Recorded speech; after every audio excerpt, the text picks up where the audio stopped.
Almighty God, who in thy wisdom and goodness has appointed the offices of rulers and parliament for the welfare of society and just government of men, we beseech thee to behold with thy abundant favor us thy servants, whom thou hast been pleased to call to the performance of important trust in this land. Let thy blessing descend upon us here in this house assembled. Grant us that we may treat and consider all matters that shall come under our deliberation in so just and faithful a manner to promote thy honor and glory, to advance the peace, prosperity, and welfare of this country and of those whose interests thou hast committed to our charge.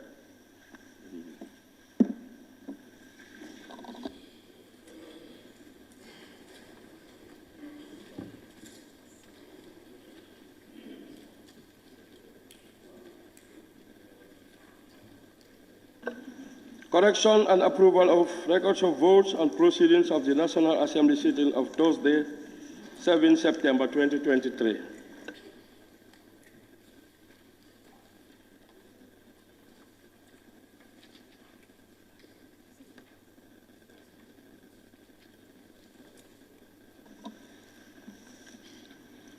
Honorable members, the record of votes and proceedings of the National Assembly sitting of Thursday, 7 September 2023 is before us for correction and approval.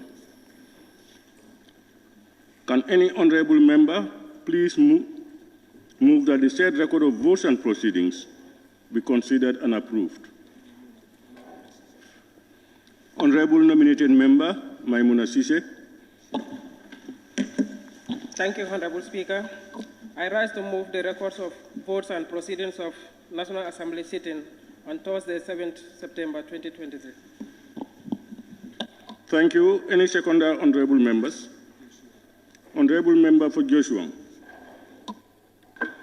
Thank you. I rise to second the motion. Honorable members, it has been moved and seconded that the record of votes and proceedings of the National Assembly sitting of Thursday, 7th September 2023 be considered and approved. Honorable members, you all have copies of the said record of votes and proceedings. As usual, we go through it page by page, beginning with page 1. Any honorable member who may want to comment or observe may do so now. Page 1. Page 1.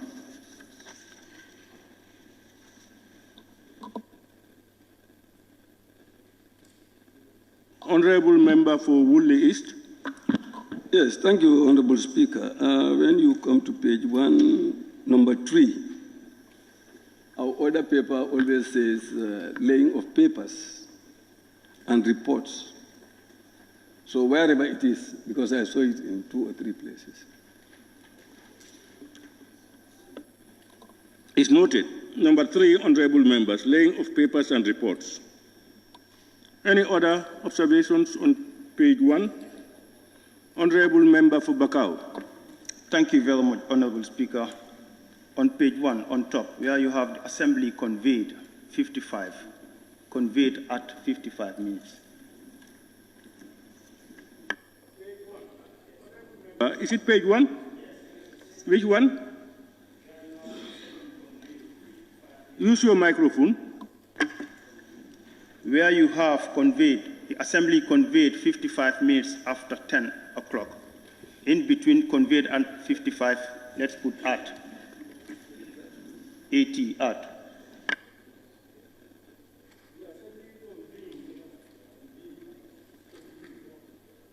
The assembly convened 55. Yeah, at 55 minutes. Yes, let me take a look again.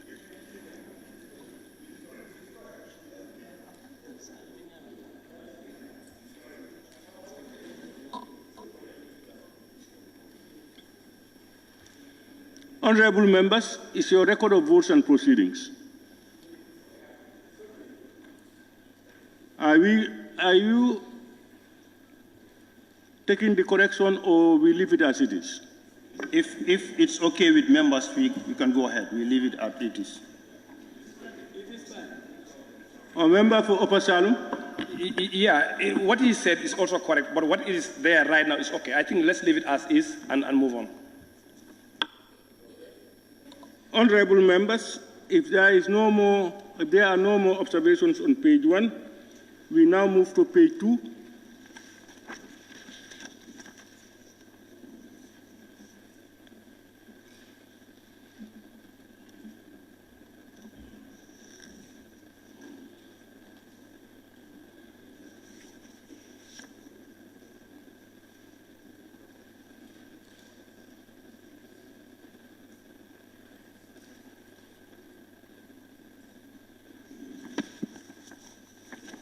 Honorable members, page 3.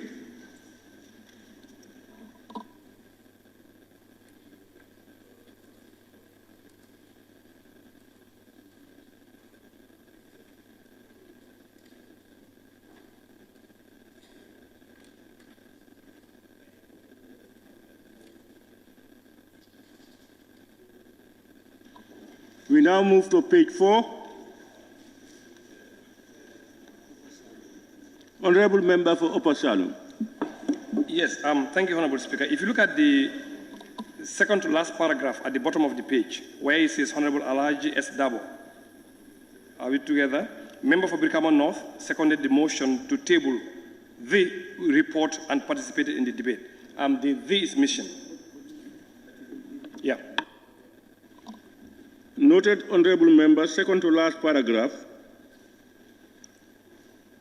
Member for Brikama North seconded the motion to table the report.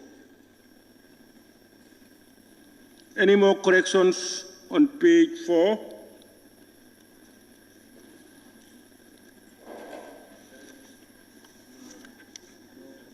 Honorable member for Lower Body.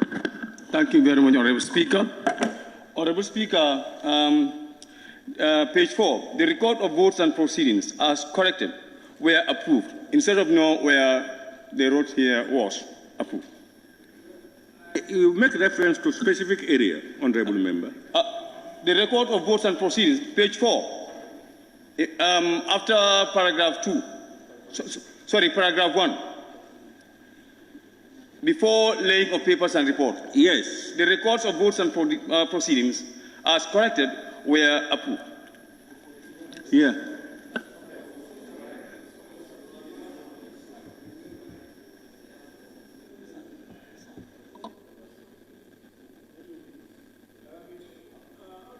But I think we have only one record of votes. Yeah, it's only one.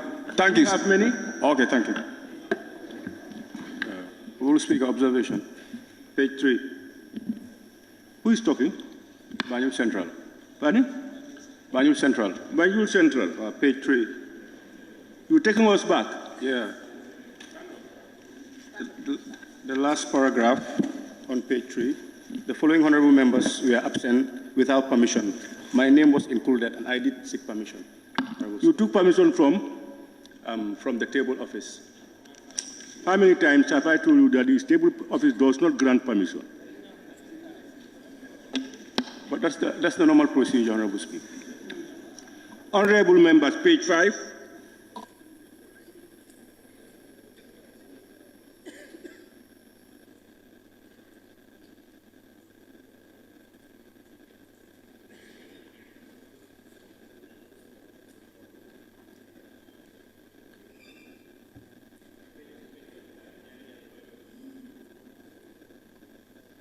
Honorable member for Nyanija. It's just the spelling for Nyanija, not Nyaniji, but Nyanija. Page 5, Nyanija. Youth, honorable member. Number 14, Nyanija is spelled wrongly. Okay, honorable members. On the following honorable members debated on the report. Number 14 is Honorable Amadou Kamara, member for Nyanija, JA.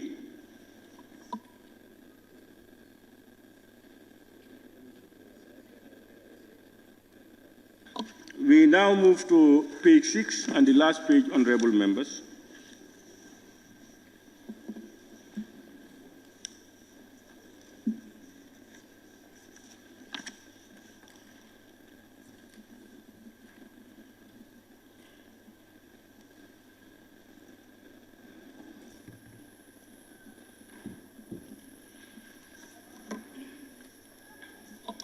All right, honorable members, it has been moved and seconded that the record of votes and proceedings of the National Assembly sitting of Thursday, 7th September 2023 be approved with amendments. Those in favor, please say aye. Those not in favor, please say no. The ayes have it. Clerk, can we proceed? Matters of the day, Order 51, by Honorable Suleiman Saha, Member for Central Badibu and Minority Chief Whip. Honorable members, my office is in receipt of a request made by the Honorable Member for Central Badibu seeking permission under Clause 51(1) and 2 of the Standing Orders to make a statement to the Assembly on the ban of female circumcision in the Gambia.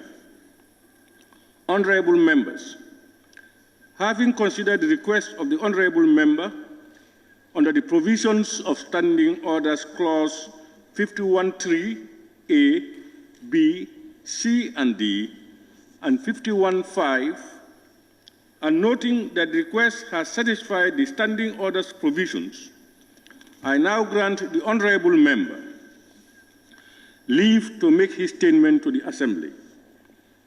Honorable members, however, I wish to draw the attention of the Honorable members to Clause 51(8) of the Standing Orders, that the time allocated for the matters of the day shall not exceed 3 minutes for honorable members who may wish to make statements, and the time allowed for the matters of the day is 30 minutes. Therefore, honorable members, I also urge honorable members to observe Clause 51(9) of the Standing Orders, which states, no member may intervene during a member's statement under these Standing Orders, and there shall be no questions and no votes shall be taken at the conclusion of the statement or statements. Honorable members, I now call on the Honorable Member for Central Badibu to make his statement to the Assembly. Honorable Member. Thank you, Honorable Speaker. Honorable Speaker, honorable members of the National Assembly, the issue of female circumcision or female genital mutilation is a call for concern. The practice has both cultural and religious dimension and has been practiced since time immemorial, handing down from one generation to another generation. Decades ago, there were activists who launched campaigns against the practice with the support of non-governmental organizations. The advocacy continues to highlight the negative outcomes, but the proponents and those practicing FGM also advance certain advantages until when the former president, Alhaji Yaya Jammeh, made a pronouncement in his hometown, Kanilai, to ban the practice. The pronouncement was followed by an act or enactment of a legislation by this humble assembly to criminalize the act of FGM or female circumcision. Honorable Speaker, the practice exists in secret and no more characterized by cultural display or songs, dance, or traditional dress. The 1997 Constitution clearly spelled out right to practice one's culture and religion. These are enshrined in Chapter 17, subsection 2 and subsection 32. With your permission, I quote, every person in the Gambia, whatever his or her race, color, gender, language, religion, political or other opinion, national or social origin, property, birth, or other status, shall be entitled to the fundamental human rights and freedoms of the individual contained in this chapter, but subject to respect for the rights and freedoms of others and for the public interest. Chapter 32 also spelled out, every person shall be entitled to enjoy, practice, profess, maintain, and promote any culture, language, and tradition, religion, or subject to the terms of this Constitution and to the Constitution, that the rights protected by this section do not impinge on the rights and freedoms of others or the national interest, especially unity.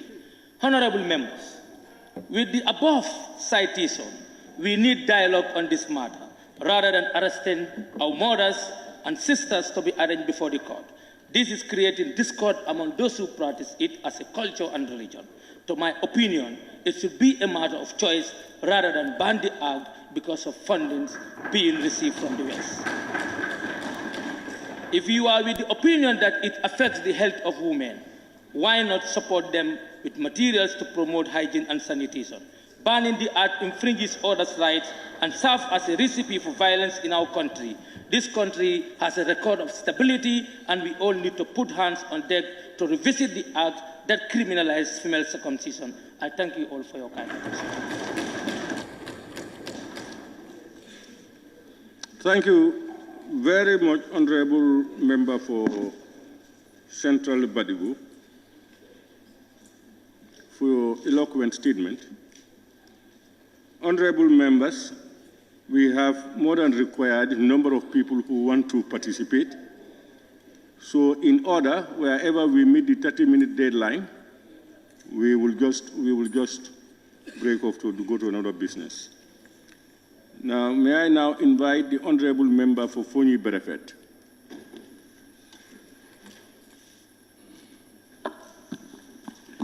Thank you, Honorable Speaker.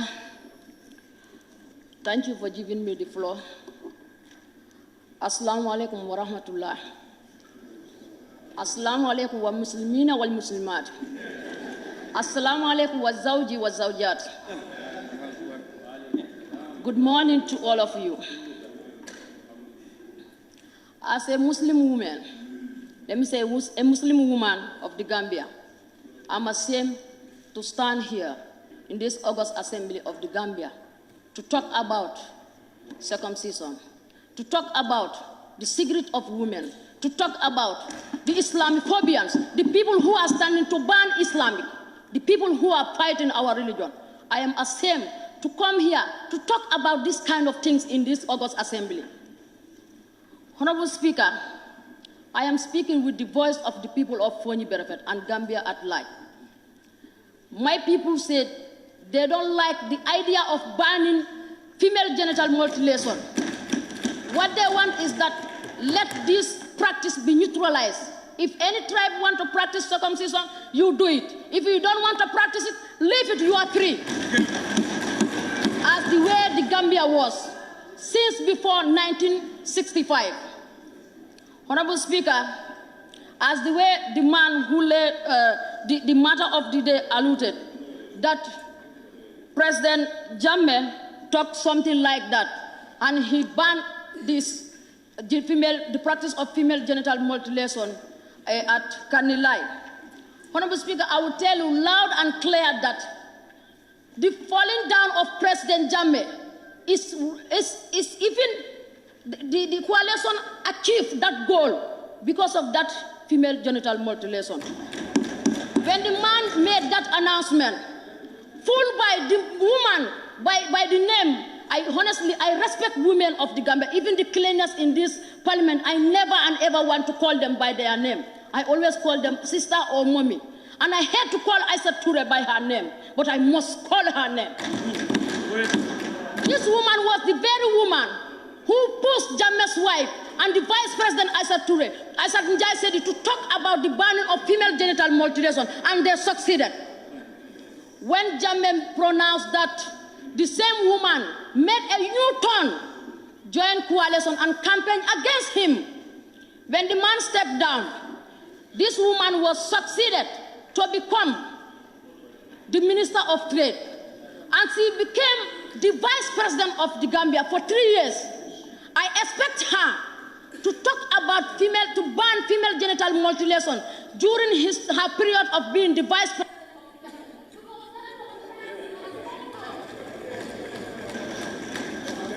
Okay. Honorable member Fofonyi Berefet. Honorable, we have only 3 minutes granted to each member. And honorable members, let's as much as possible avoid making names who cannot be represented or talked about here. I now call upon the honorable member for Sami. Thank you very much, Honorable Speaker, for giving me the floor.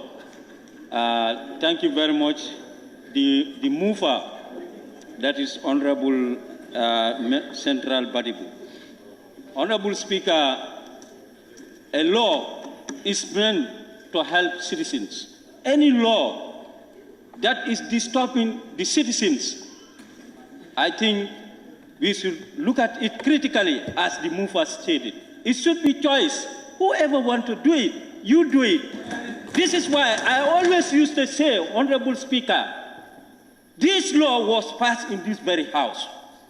You have to be very careful. You have to be very, very careful. This is why I always say, let us not rush. Let us not rush. When this technician comes with their plans, you have to scrutinize it properly. You see, the blame is on us. So let us revisit this. Thank you very much, Honorable Speaker.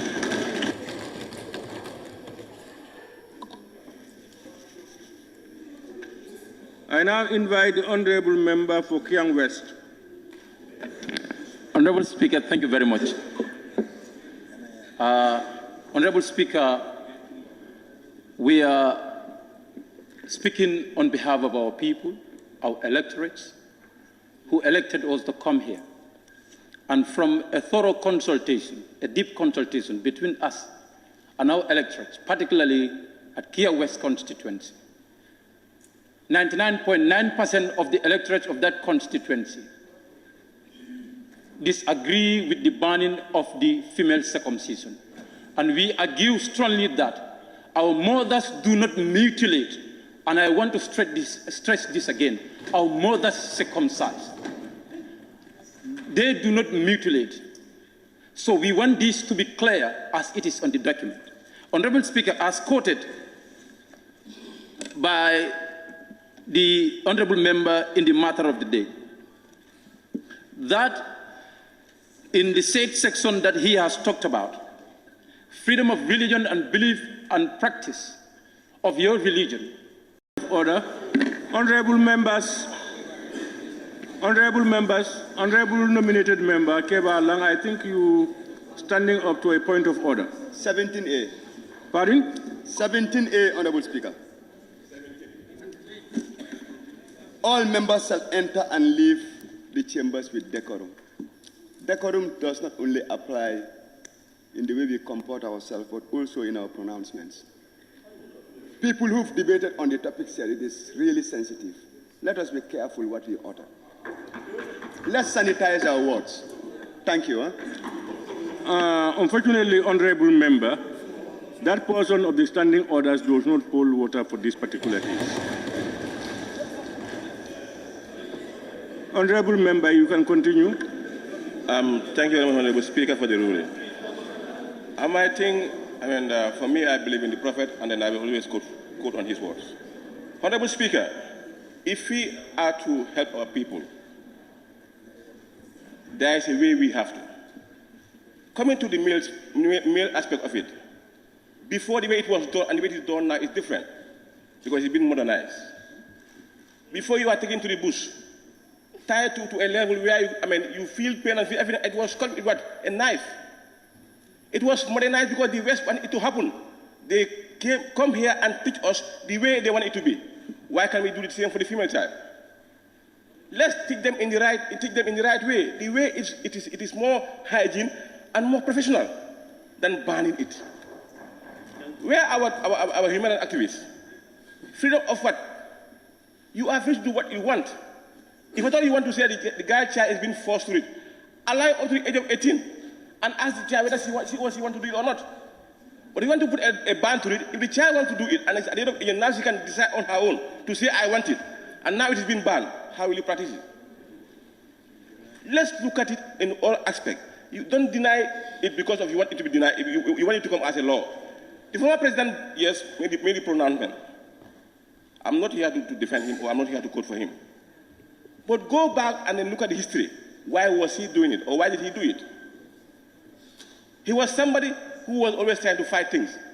This was what our own people were using to seek for asylum. This is what our own people were doing to what? To look for money to come and establish. Honorable member, summarize. Your 3 minutes will have gone now. When you were broken up, it started again. So just 130 seconds for you to summarize. Honorable Speaker, I think it's important. I will support my other colleagues to look at the law properly and then make it in a way that anybody who wants to do it, you are allowed to do it. But let them also teach them in the way that they want it to be, in the way that Islam is telling them to do it, in the way that they feel that it is more hygiene and more helpful than the female child, than banning everything in total. Thank you. Thank you very much. I now invite the honorable member for Lower Saloon. Thank you, Honorable Speaker, for giving me the floor. And again, Honorable Speaker, I must thank the member for Badebu for championing this matter of the day. Honorable Speaker, I also arrived in the conclusion that I also came with the same subject matter, but unfortunately, the member submitted his argument on the 8th, that was on Friday, that I could not present my argument. Honorable Speaker, it's very easy and clear. You can see, so to say, how many members of parliament that are female representing people, they are all against it. And it's the same average of Gambian people who are against it, Honorable Speaker. Even in fact, in their submissions, they said 76% of Gambian people are doing it. Now, out of 100%, how many percent did you get? 24. Honorable Speaker, banning this is not the problem. It's a problem, sorry, Honorable Speaker, because our activists are used to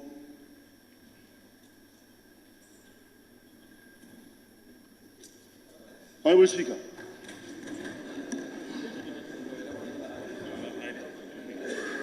you know, I don't want to use language whereby I'll be pointed to, there will be points of order. Because these activists, they have insulted our mothers and our sisters, Honorable Speaker.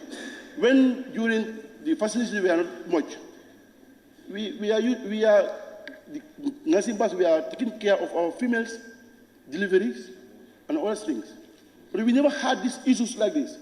Because now they start pumping monies in their accounts. Now they want to use us to gain their profits. We can't do it, Honorable Speaker. We against it. We allow people to do it because he quoted the constitutional right. You are free to perform anything. And we say we are a democratic state. When the President James made an announcement, it's not only female genital mutilation, even gays. But now people are practicing gay and lesbians.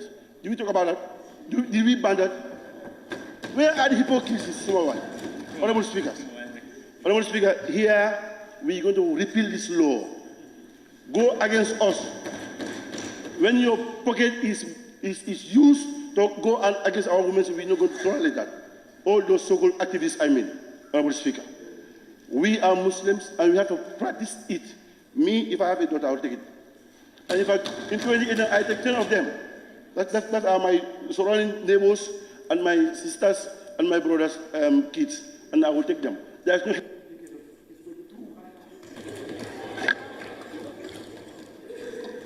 Thank you, Honorable Member. I now invite the Honorable Member for Brikama South. Thank you very much, Honorable Speaker. First, I want to seize this opportunity to thank Honorable Sao for coming with this wonderful matter of the day, which we all appreciated. Honorable Speaker, I know people that spoke before me alluded about the legislative basis, but I want us to look at the society in which we came from. We came from a society that have norms, we have tradition, we have culture that are deeply rooted. And we have to be very much aware of something that has been a pull factor to this country. That is the peaceful nature of the Gambia, which is very, very important. So we have to look at issues, more especially when you come to the cultural aspect, which before we are born has been existing. Coming out with this issue of prosecuting some of these women has generated a lot of public outcry. And to an extent that people are very much worried.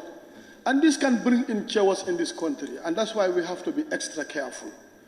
And I'm fervently with the view that we have to come out with a private member bill to repeal this. It's very, very important, without which we believe we can have a problem in future. This is very sensitive and is very rooted in our culture and our society.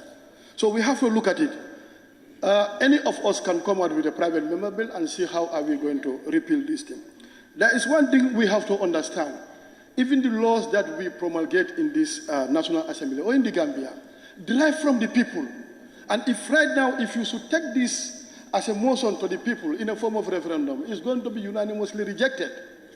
People are not happy with this, and we have to look at it. Not everything that exists in West is feasible in the Gambia. We have to look at that. Sometimes these are come with conditionality, and that is why we have to work extra hard to make sure that we sustain ourselves. Because if you depend outside West, they bring a lot of conditions that are not realistic. I thank you, Honorable Speaker. Thank you, Honorable Member for Brikama South. And our last speaker is the Honorable Member for Fonyi Kansala. Thank you very much, Honorable Speaker. I thank the mover of the motion for this wonderful, deliberation. So I believe we are all together, Honorable Speaker, and I also made this very clear that proclamation of the President could adhere to a law in which the Parliament has passed as an act. Secondly, he has proclaimed as an Islamic state. Was it done? Let's ask ourselves. No. He has proclaimed about gay. Was it done? Let's ask ourselves. Why is this FGM an issue? And to correct this point, we are people. The people of the Gambia and that of Fonyi has never practiced FGM. It's borrowed from the West. And we will bury it here in this assembly. We are not here to joke, and we represent the people. When you tamper with your Islamic and cultural aspect, we will repel with all forces. So therefore, I tax myself and all members to come with a private member bill, to police this law outright, immediately to make sure our people are adhered to. That is the only way out. We cannot be surrounded by cheeky dodos in terms of gains of their pockets. Time has elapsed. Honorable Speaker, I had also had a strong activist trying to insinuate the arrest of an imam. I, part and parcel, a student of that imam. I am ready to remove my cap as a parliamentarian, to walk towards the street if any day that imam is arrested. And to clear the matter, you cannot even make proper prayers. Rabbi Sidni Elman. Is this what it said? Rabbi Sidni Elman. This is what the dua is all about. Instead of attacking Imam. We are here, and the forces will stay. We will not compromise with our religion. We will not compromise with our culture, and we will stand tooth and nail to make sure we defend the defenseless. Honorable Speaker, to quote certain references from this. In 1994, the head of Al-Jassi Islamic University declared circumcision obligatory, specific removal of the area in which we are to do as what we are doing. Secondly, in 2009, the National Council of Islamic Affairs of Malaysia declared female circumcision obligatory for Muslim women and limited to what it's supposed to be based on the teaching of the Prophet ﷺ. And again also, in the Islamic Cultural Center of Ireland states that female circumcision is Islamic and not FGM. So we want to put tests to these activists. Where have you borrowed this word? since pre-colonial era.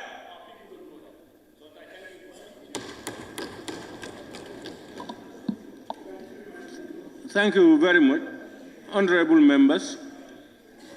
It's unfortunate we have about 20-something members who want to talk on this issue. We are only able to take 10.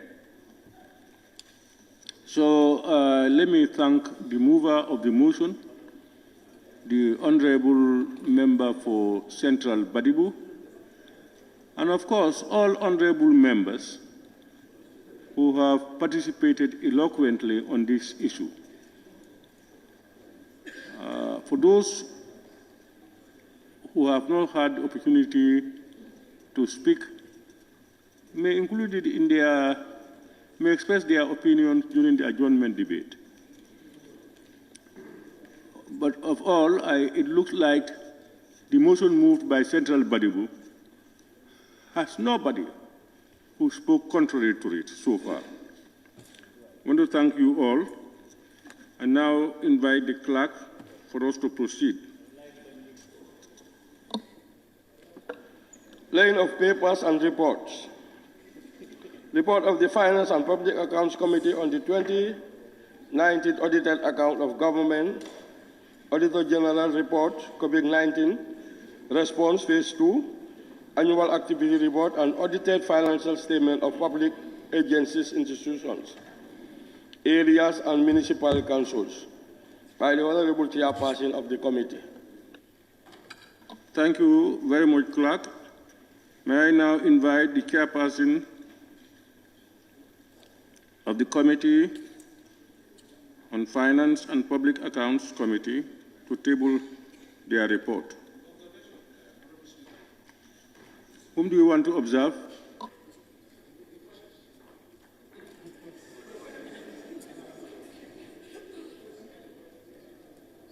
Observe the process.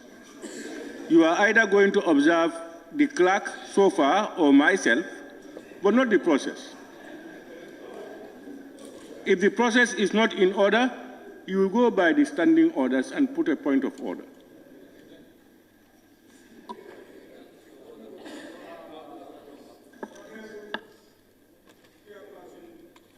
Of the Committee on Finance and Public Accounts, please table your report.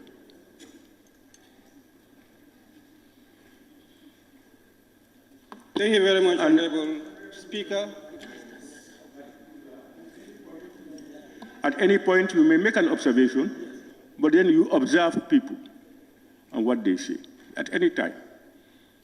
Yes, please continue. No, you doesn't start. Thank you very much, Honorable Speaker. Honorable members, can you permit me to lay before you the report of the Parliamentary Scrutiny on the 2019 audited accounts of the Government of the Gambia, Auditor General's report on COVID-19 response phase 2, the annual activity reports and audited financial statements of the public agencies and institutions, city, municipal and area councils from the period June 2022 to July 2023.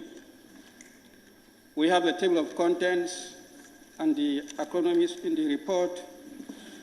From there,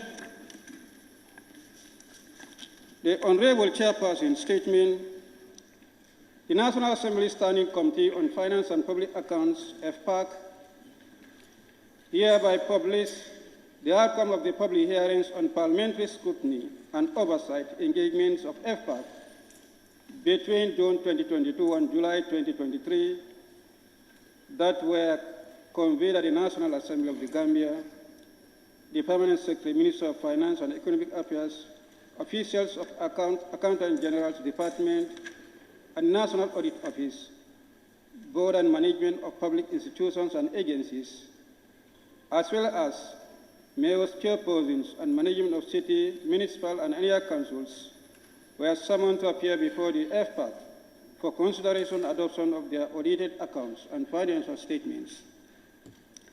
The report covers audited financial statement of central government For the year ended 31st December 2019, Auditor General's report and government COVID-19 responses phase 2 and annual activity reports and audited financial statement and management letters of public institutions and agencies covering the period 2018 to 2020, respectively.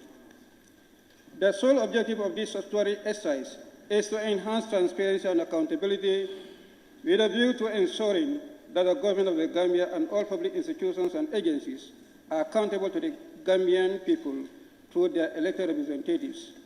The Standing Committee of the National Assembly on Finance and Public Accounts is determined to do whatever it takes to hold the government and its institutions accountable to the citizens by ensuring that the proper public finance management policies are implemented. It is imperative that, as servants of the people, we will all conform in our actions, words, and attitude to the best financial management practices. The aim of EFPA's engagement is therefore not to witch-hunt any individual or institution. It is rather meant to ensure transparency, probity, and openness in all public institutions financed with taxpayers' money. It is equally intended to hold heads of public institutions accountable for their actions or omissions, thereby ensuring that they deliver valuable services to the populace in an effective and efficient manner, signed by the chairperson of the committee, my humble self. Honorable Speaker, acknowledgement, EFPAC was supported in all its process and engagement by the Auditor General and officials of National Audit Office, Accountant General, Permanent Secretary, and officials of the Ministry of Finance and Economic Affairs, officials of Gambia Public Procurement Authority, as well as subject matter specialists in the persons of Mr. Abdullah B. Cham, Dr. Ali Ofal, and Mr. Yuswa A. Carr. On behalf of the honorable members of EFPAC, EFPAC expresses sincere gratitude and appreciations to all individuals and institutions that contributed in diverse ways towards the successful conduct of EFPAC deliberations. The support staff of EFPAC, especially the Committee Secretariat, deserves special mention. In the same vein, I acknowledge the cooperation of Ministry of Finance and Economic Affairs, boards and managements of all the public institutions scrutinized and urge all of them to fully implement the recommendations contained herein.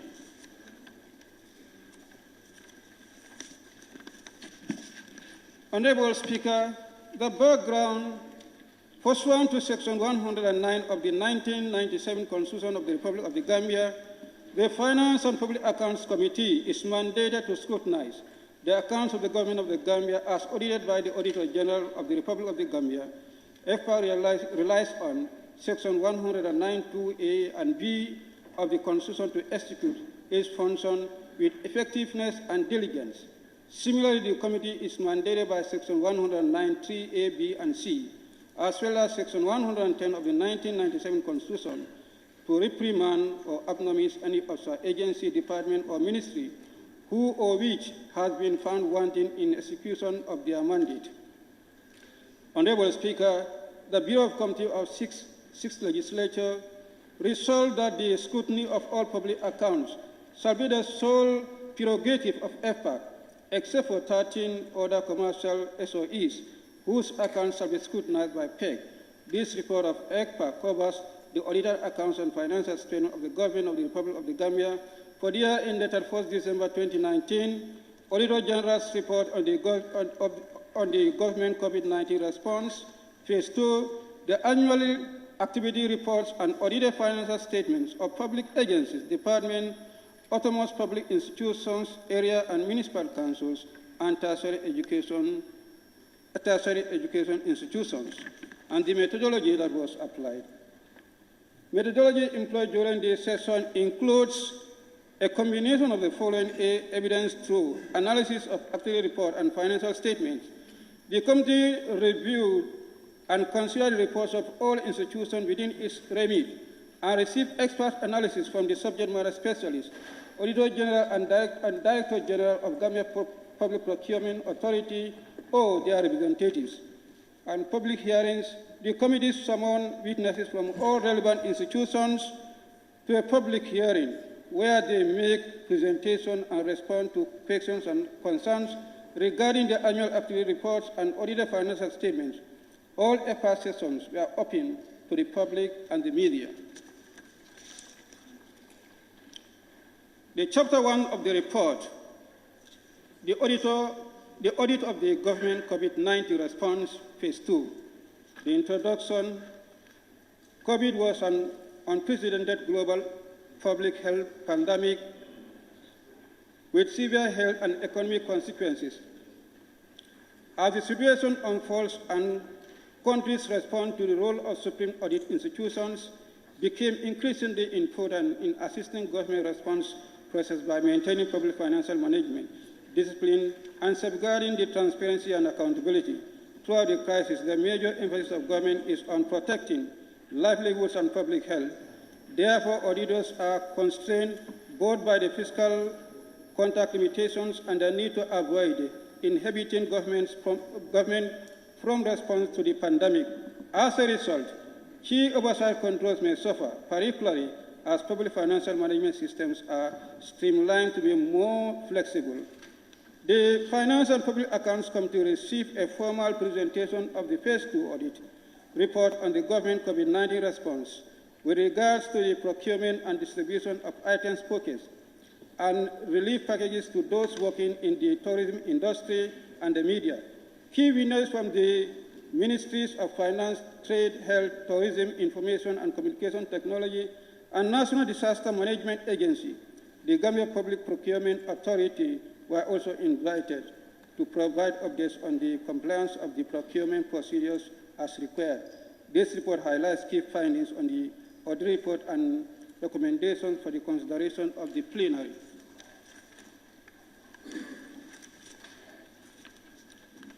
Honorable Speaker, the distribution of food and medical items, payment to frontline workers and quarantine centers, and support to other sectors. The National Disaster Management Agency, the Government of the Gambia through the Ministry of Trade, Industry, Regional Integration and Employment. Honorable Speaker, observation. Whom do you want to observe?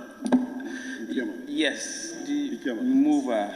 I thought there is a practice and a good practice I'm seeing here in this. Honorable Member, you said observation, am I right? Yes. He's allowed. Okay, go ahead. Yes, allow me. I'm seeing a very good practice that is employed by FPAC. That's the Honorable Chairperson's statement. I thought the mover will just read that and allow honorable members to go through the other things without reading verbatim all that is here.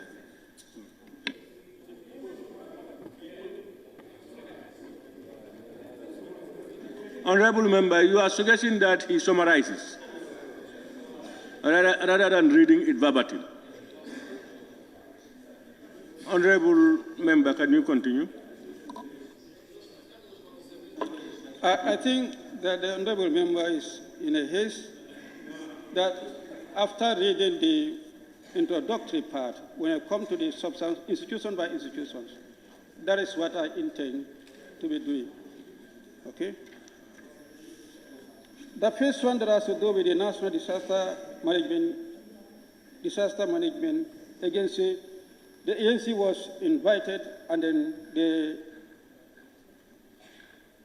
the scrutiny took place, and in the course of the scrutiny, a total amount of 27 million was paid by the Accountant General's Department as at 1st October in relation to the transportation and distribution processes. In that, the findings and observations that emanated, there were lapses in identification process of households. The names of the places were listed, and also on distributed food items also, we came across certain food items that were not distributed. And then in certain areas, for example, in CRR, we have a total of sugar, 120 bags, 50 kilo, oil, 180 gallons, 20 liters, rice, 4 bags, 50 kilo, and in 50 kilo. Then the storage and security of food items. The auditor also raised concern on the manner in which food items were stored and that led to the destruction of certain food items. Honorable member, can you please help me through? Where are you? Page 10. Page 8. Page 10. Page 10. 10 years. Okay. 10C. Am I right? Yes. Okay, go ahead. On the late distribution of food items at a particular region, it is mentioned that there were late distribution of food items. And then in another region, it is also mentioned that certain food stock balances were not distributed after the excise. On conclusion, based on the evidences obtained by the auditors and the lapses that were identified, the committee concluded that the storage and distribution process did not fully comply with the laws and regulations that govern them.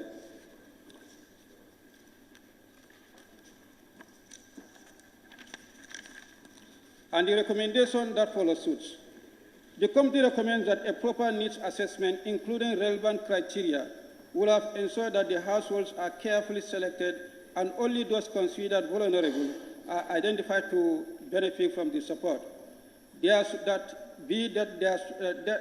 be standard guidelines for the transportation distribution of the food items.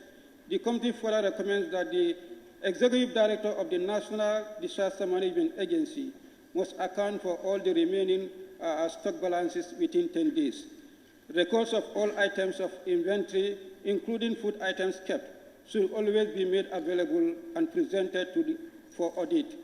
And then, fourthly, timely distribution will ensure that vulnerable households access food items on time. On the other point, there is the allowances that are paid to frontline workers and distribution of the medical items outside Greater Banjul. The table below highlighted the distribution of those for Ministry of Health. The table below outlined the distribution process, and the table is here for your purview.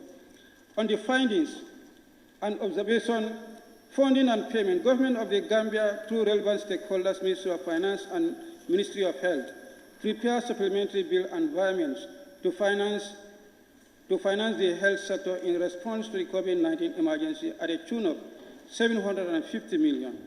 100 million of this amount, representing 13%, was budgeted for payment of allowances to frontline workers in the fight against COVID-19 pandemic. The streamline of payment, Accountant General's Department made fund transfer to four streams, that's the paying points for onward payment to beneficiaries. The streams are as follows: hospitals, and then the bank transfers, accounts unit, Ministry of Health, and then the sub-treasuries. The category of frontline workers, the ministries stratified the categories personnel involved in the fight against COVID-19. The categorization of disseminated to the regional head directors and the heads of the thematic areas for use in classifying the personnel, and then the categorization is table below.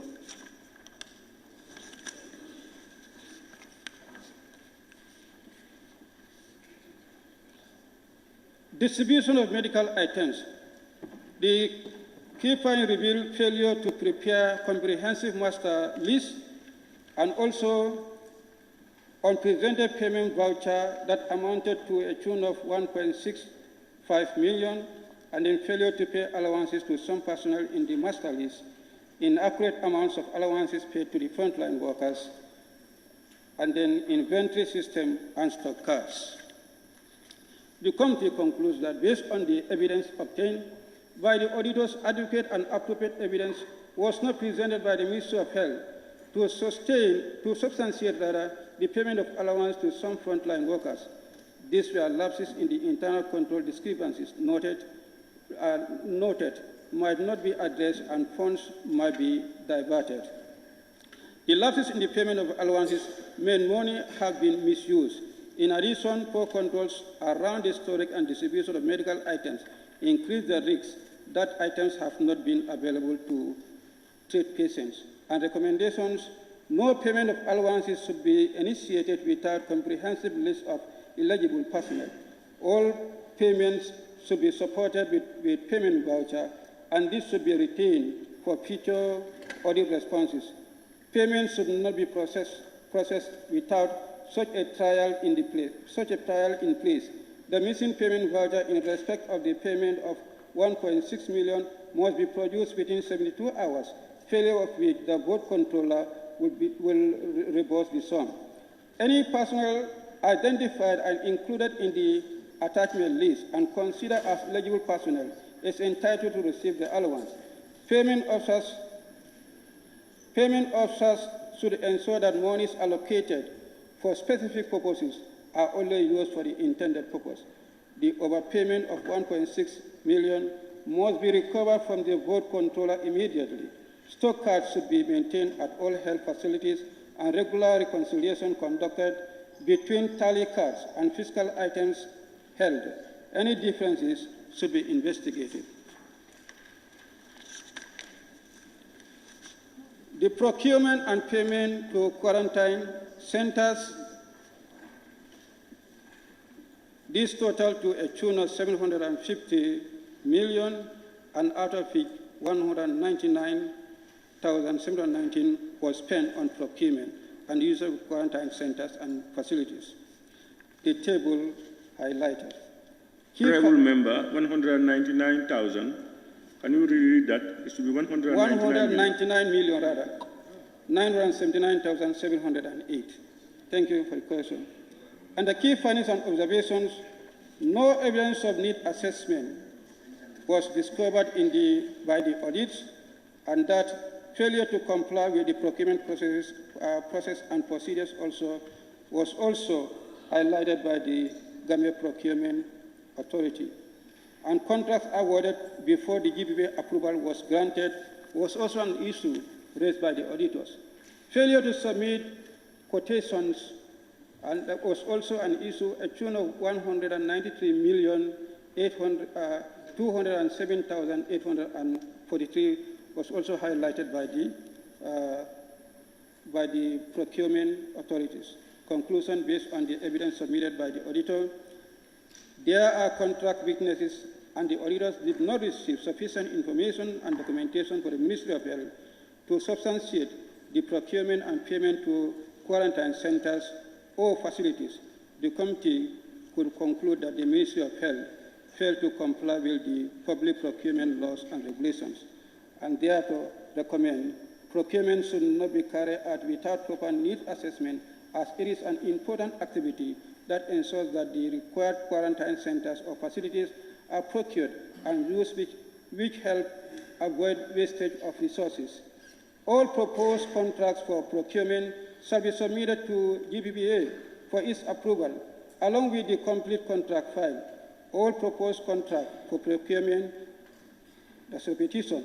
Authorizing officers should ensure that the quotations are requested and provided by at least 3 independent bidders, and the most responsive bidder is selected before payments are authorized and approved. The Ministry of Health must provide FPAC within 7 days all material evidence related to the request for quotations. To relief package for overseas students, the committee realized that the Ministry of Higher Education, Research, Science and Technology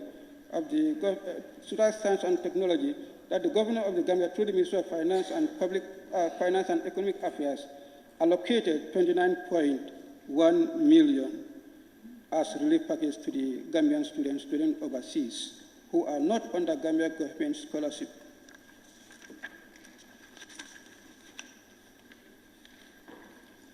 On the findings, no eligibility criteria, no document guideline or policies or eligibility criteria exist to guide the management of the support to overseas students. In some countries, students on government scholarship receive support allowance, while students in other countries did not receive the allowance. As such, eligibility and selection criteria were not stipulated at the outset, and the differences between the amount received and paid to the beneficiary. The auditors noted a difference of 1,380,186.008 between funds received and recorded in embassies, cash book, and payment made to the student as shown in the table below. And there the committee conclude that based on the documentation and information obtained by the auditors, adequate and appropriate evidence was not presented by the Ministry of Higher Education, Research, Science and Technology to substantiate the proper identification of eligible students and the subsequent payment of allowances. The purpose of relief package is not achieved, hence there was no clear eligibility criteria used. And the committee recommends that payment of allowance to support students during the pandemic should not be carried out without clear eligibility criteria, and that embassies should ensure that unused balance of funds received should be returned to Accountant General's Department immediately. Support to tourism workers and tourism industry. The Ministry of Tourism and Culture,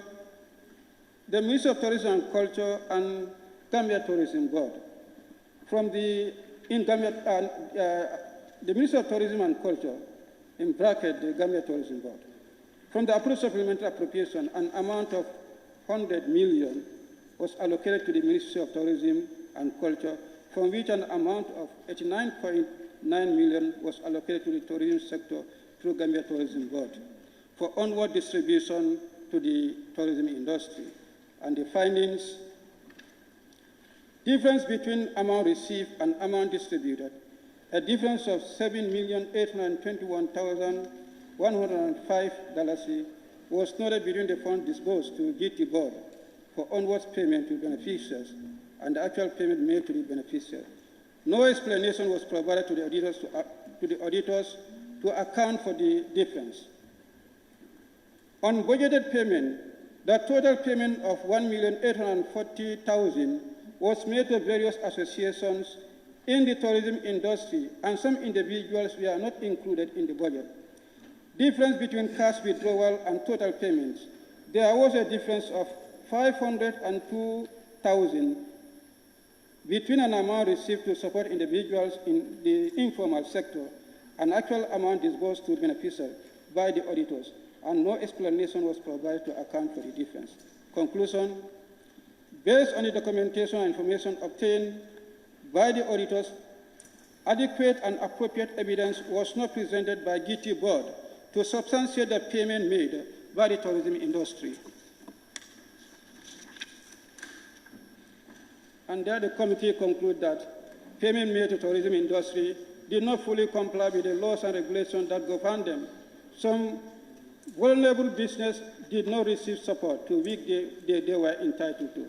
And the committee recommends payment officers should ensure that the monies allocated for specific purposes are only used for the intended purposes. GT Board must provide material evidence regarding $7,820,105 queried by the auditors, and that to support the tourism industry should not be made to beneficiaries who are not budgeted for, and payment officers should ensure that the monies allocated for specific purposes are only used for intended purposes. The outstanding balance, that is the $300,000 out of the $502,000, must be accounted for immediately. The relief package for the media houses, the Ministry of Information, Communication and Infrastructure also received a tune of $15 million for the media houses. And the committee's finding on that: unconfirmed balances, confirmation of the funds disbursed to media houses so that there were unused balances amounting to $585,159.86 from the total amount disbursed. The auditors could not confirm if this balance was subsequently used or paid back to the account as bank statement to verify the balances were not provided, and that non-submission of financial and narrative reports by the guarantees. No financial and narrative reports were received from some guarantees contrary to provisions of the grant agreement. As such, the auditors could not ascertain where the funds received were used for intended purpose. Full payment of media houses should only be completed after the submission of financial and narrative report. And the committee concludes that based on the information and documentation obtained by the auditors, the committee could conclude that the management of COVID-19 funds allocated to media houses has substantially complied with the laws and regulations that govern them, and recommend that failure of guarantee to keep and maintain proper and up-to-date records of any transaction carried out is a violation of grant agreement. The committee further recommends that the unused balance of $585,159.86 must be accounted for by GNC and Gambia Press Union. Full payment to media houses should only be completed after the submission of financial and narrative report. Honorable Speaker, let's go to Chapter 2 of the report that has to do with the Auditor General's report on the 2019 accounts of the government of the Gambia. And then while the committee drafts its mandate, a formal notification was sent by the Ministry of Finance to the budget entities or entities before or after the environments were made. Failure to present information on budgetary process. This was an issue that was also highlighted by the auditors, and you can see the list in the report. And the next one was on presented cash activity reports on program-based budgeting, was an issue raised by the auditors. As well as environment above 75% threshold is also an issue that was raised by the auditors. A total of 404 environments were said to have been made above the threshold of the 75%. Recommendation. The committee recommends that the evidence of environment approved by the minister should be provided to the auditors and copied to FPAC for verification. In future, the dictates of the financial regulations should be adhered to, and that the committee recommends that the budget agencies and entities are notified whenever funds are wired from their boards in accordance with the dictates of the Public Finance Act 2014, that the MOFIA should ensure that environments are properly executed to avoid excess and unwarranted expenditures, and should provide documentary evidence for making environments without notification. The committee recommends that the Ministry of Finance should ensure that the dictates of the Constitution and financial regulation are adhered to, and that the request documentation should be provided to the auditors for inspection and verification, and that the committee recommends that the Ministry of Finance provides the cash activity report to auditors for inspection and verification, and the Ministry of Finance and Economic Affairs should work with the Accountant General's Department to ensure that all segments in the chart of accounts are populated in order to report on actual amount spent on each program. The committee recommends that the management provides an explanation as to why environment were made over maximum threshold of 75%. On capital expenditure, the issues that were raised by the auditors are as follows: failure to adhere to GBA conditional approval for rehabilitation work at State House. And then this contract was awarded at a tune of $17,488,155.63 for the construction of the new President's Office and rehabilitation works at State House.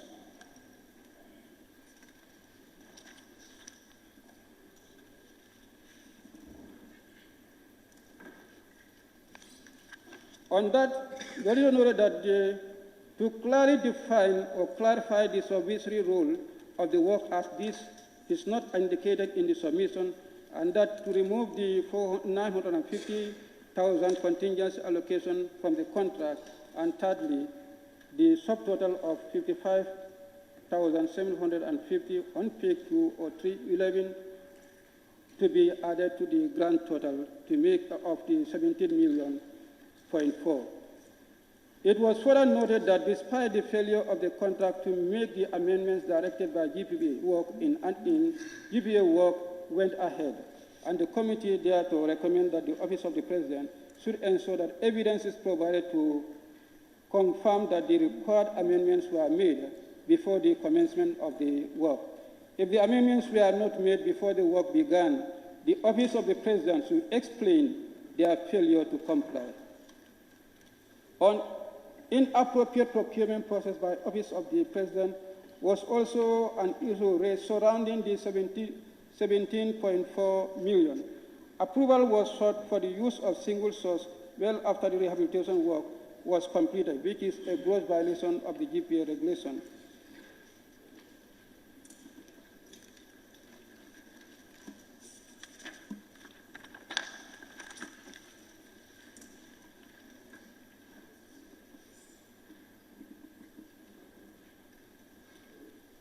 Under the payment voucher, the payment voucher that is indicated revealed that office equipment to the tune of 50 million was paid to Fatima Trading, for which no receipt, as well as signature of the receipt, was provided. 50,000, not 50 million. 5 point. Honorable members, no, you intervene. That is the portion I skipped. Honorable members, please that one. always intervene by quoting Now, standing orders. The goods bought from Fatima Training amounted to 5.6 million. The goods bought from Fatima Trading amounting to 5.6 million were delivered to the Office of the President before requesting for single source approval from GPA. And this one has to do with the receipt book relating to the office equipment at a tune of 50 million. That was also paid to Fatima Trading. Recommendation. Observation. Page 50,000 rather. 50,000, thank you. Thank you. 50,000. Recommendation. The Office of the President and the Ministry of Works should provide explanation for the above abnormalities. And then also, Office of the President should follow such process for all procurements to ensure that public funds are judiciously spent for their intended purpose. Failure to adhere to contract agreement was an issue that was also highlighted by the auditors, and then the table below has outlined those areas that are affected.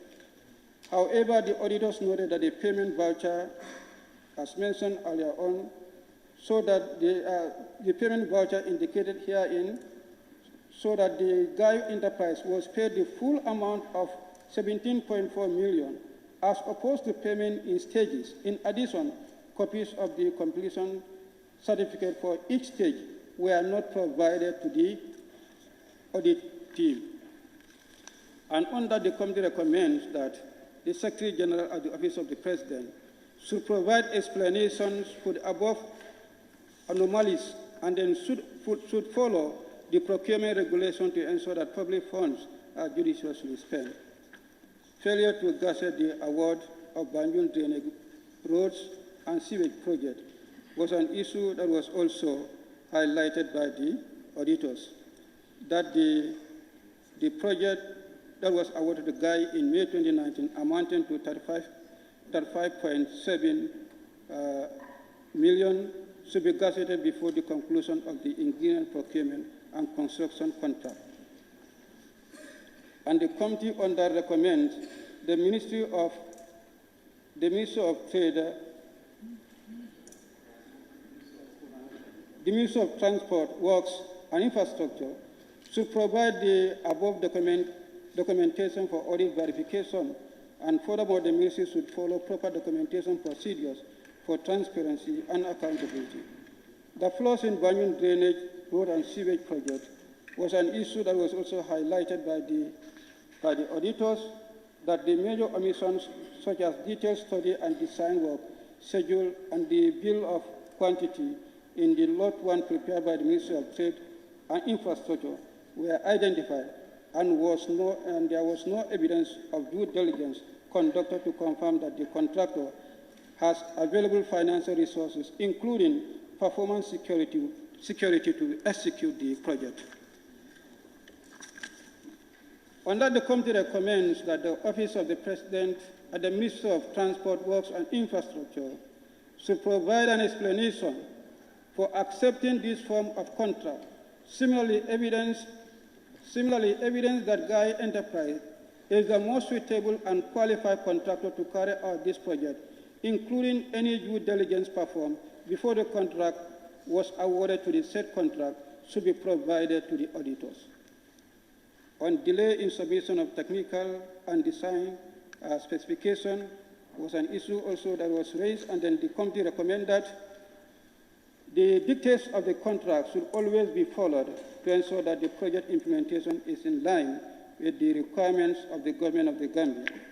The non-registered supplies is also an issue raised, and the committee recommends that an explanation and justification for awarding contracts to non-registered GPS suppliers should be provided, and in future, sanctions should be imposed on all accounting officers that award contracts to non-registered GPS suppliers. On unjustified single-source procurement was an issue also that was raised, and committee recommends that all future procurement should follow the due process. On presented payment vouchers, the various payment vouchers are listed below, and then the committee recommends that Accountant General should provide all the unpresented payment vouchers and supporting documents to the auditors for review without delay. In future, all payment vouchers and supporting documents should be provided when requested.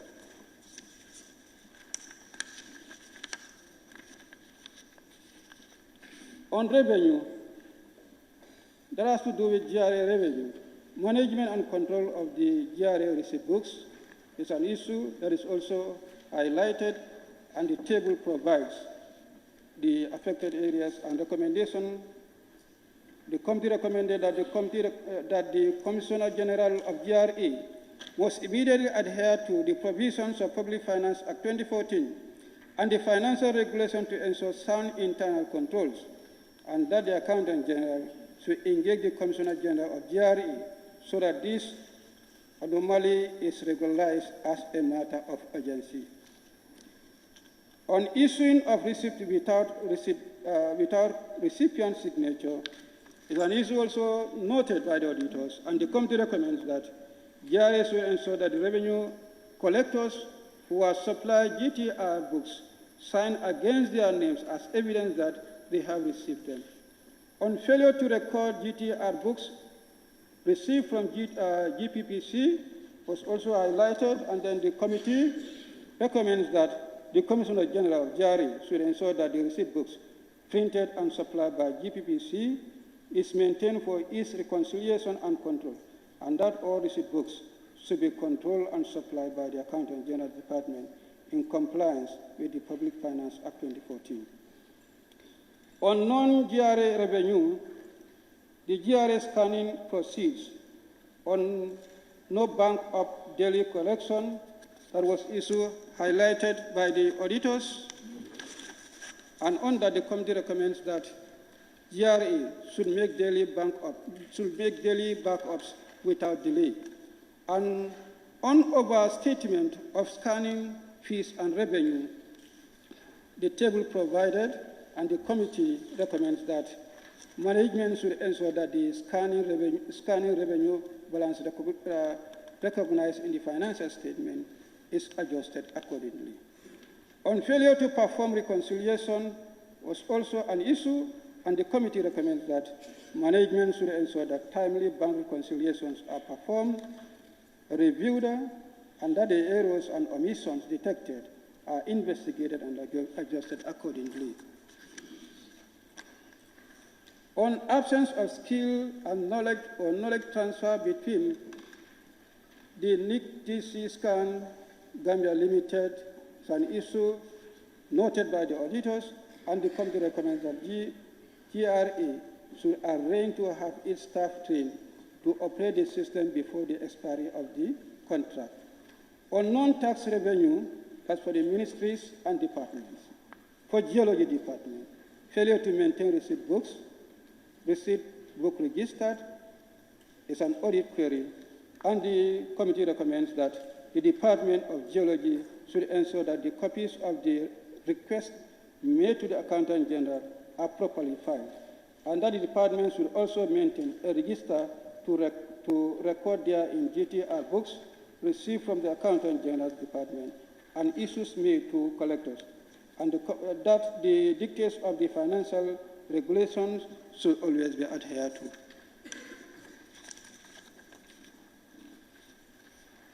Judiciary unaccounted GTR book is an issue also queried by the auditors under judiciary, and recommendation, the committee recommends that the Accountant General should investigate the missing receipt book and provide details of their investigation to audit team for confirmation.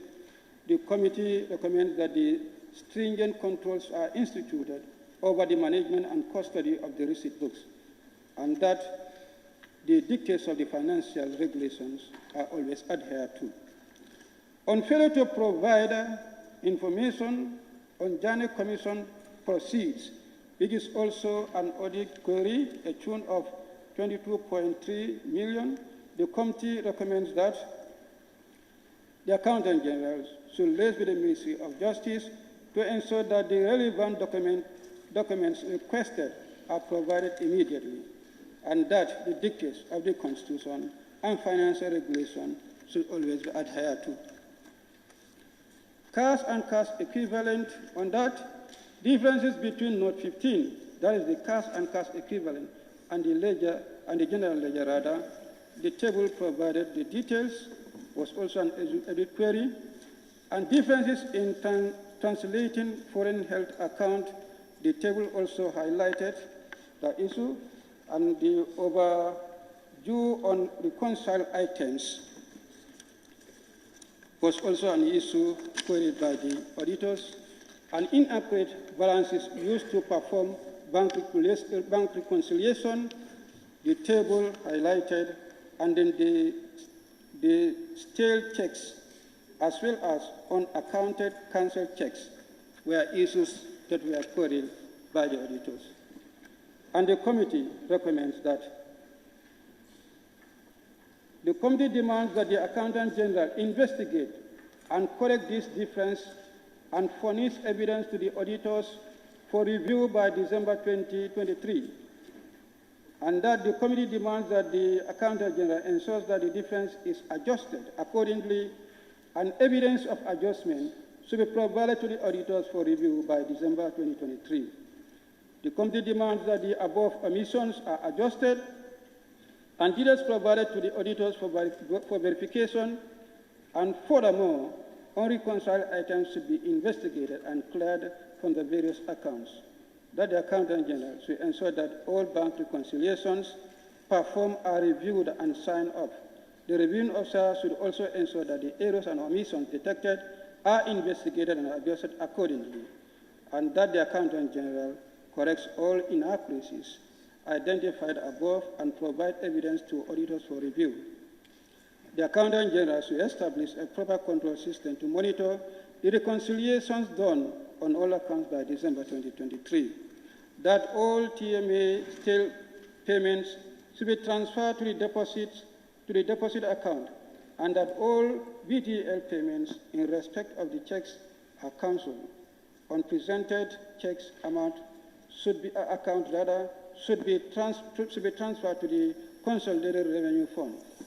5 years as per IFMI's accounting procedures manual from the date it was transferred to the special deposit account. On financial instruments, on failure to disclose financial instrument was an issue that the auditors query. Misclassification of other equity participation, the table as shown below, was an issue also queried by the auditors, and the committee recommends that adequate and appropriate disclosures related to other equity participation should be made, and Accountant General should liaise with the Ministry of Finance to ensure that timely provision of documentation to facilitate the disclosure of share acquired by government. The committee further recommends that the Ministry of Finance provide the annual reports of all institutions where government of the Gambia holds equity participation, and that the Accountant General should give explanation of the disclosures and provide necessary documentary evidence to the auditors for inspection and should ensure that the disclosure notes are accurate and complete. On grants,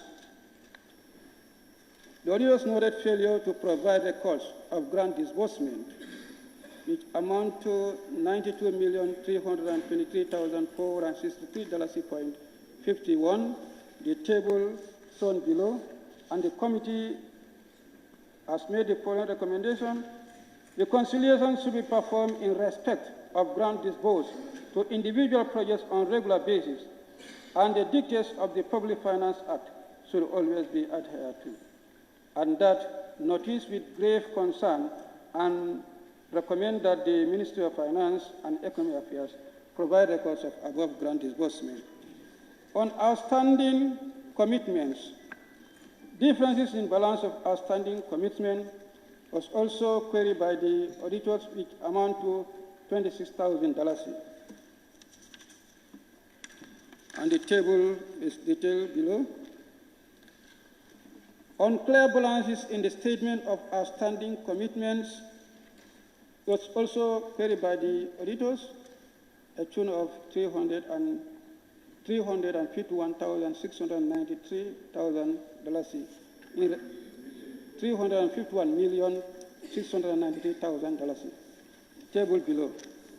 Recommendation: Accountant General should provide the breakdown of the amount of outstanding commitment for the ministry and should ensure that any difference is corrected by December 2023, and that Accountant General should liaise with the Ministry of Finance to engage accounting officers to ensure that funds commitments are not made when budgetary funds are insufficient, and should ensure that the outstanding commitments are cleared on a monthly basis. The tax receivables, on differences between tax revenue received in cash book report and the general ledger, table shown below, and B, difference between tax revenue in cash book and amount disclosed in financial statement, the table also shown below, and the committee recommends that the Accountant General should carry out a comprehensive reconciliation exercise, and that the Accountant General should investigate the causes of the differences in tax reconciliation amount disclosed in the financial statement, and details of findings should be forwarded to the auditors for confirmation, and that the above findings with grave concern and recommends that the Accountant General resolves the above stated observation by December 2023. Arrears and guarantees under the deposits, the auditor's query on misclassifications of revenue, as well as the third-party amounts with balances at the year-end and dormant accounts not disclosed, the tables below. Misclassification of revenue accounts as a third-party account also queried, and the table is detailed below. Recommendations: the Accountant General should make effort to reverse the accounting treatment and transfer the funds to appropriate revenue bank account. The Accountant General should also ensure that the balances in these accounts are transferred to their respective beneficiary accounts at the year end, that the dormant accounts should be closed and the balances transferred to the consolidated fund, and the details furnished to the auditors for verification, that the dictates of the financial regulations should always be adhered to, and the Accountant General should ensure that the correction is made as soon as possible and details furnished to auditors for verification. The committee noted the observation of the Auditor General with grave concern and further recommends that the Accountant General urgently reverse the accounting treatment and transfer the funds to the appropriate revenue bank account.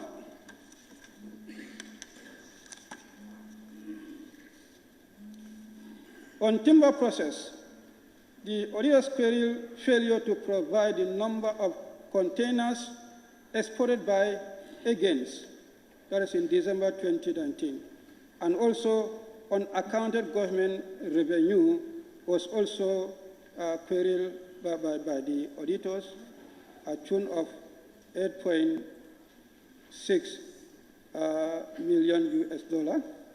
And then the detail as shown below in the table.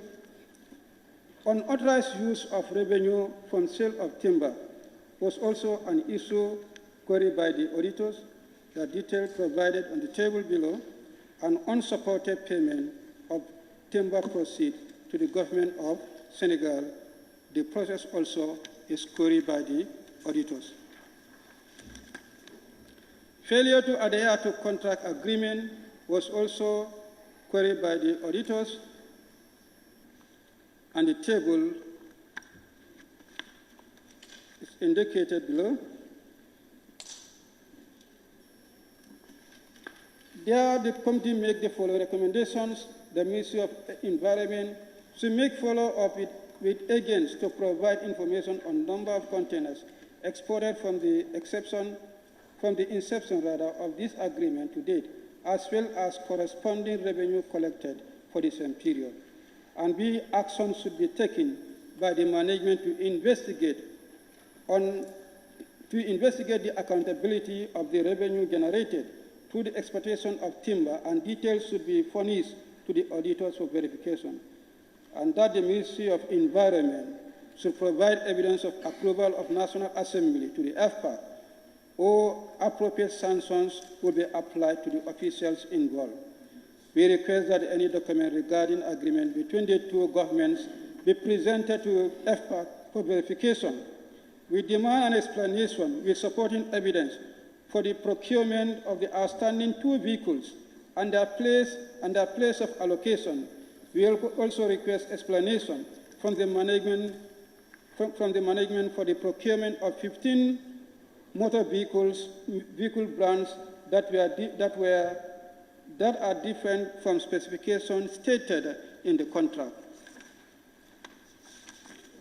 And lastly, the committee further recommends that Ministry of Finance must provide delivery notes, the chassis numbers and the locations of the 2 outstanding vehicles procured through UNOPS within 7 days, and on public debt. Non-disclosure of penalty and commitment fees was an issue raised by the auditors, and then the committee recommends that the Accountant General should ensure that these charges are disclosed in financial statement, and that the committee noted with great concern the observation of the National Audit Office, and further recommends that the Ministry of Finance should be held liable for any such lapses in future. On loss of public money, losses not fully recovered or written off is an issue that is also queried by the auditors.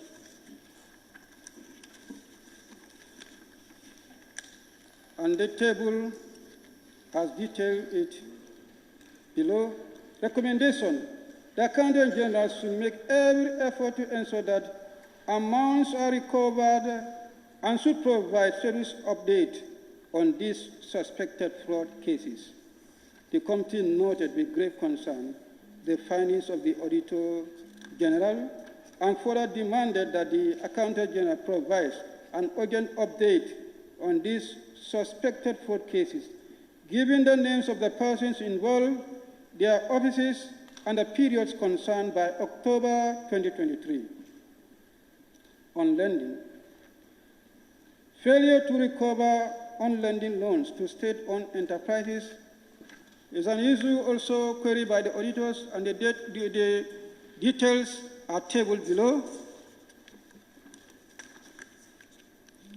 And the committee therefore recommend for the Ministry of Finance to ensure that there are adequate policies and procedures regarding repayment of loans on lend to state-owned enterprises, and the committee further recommends that the Ministry of Finance urgently ensure that these loans are fully recovered by putting in place a payment plan which should be shared with FPAC.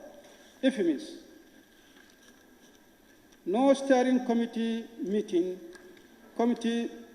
minutes was also queried by the auditors, and the committee recommends that Accountant General should provide updates on FPAC on the revitalization of the IT Steering Committee.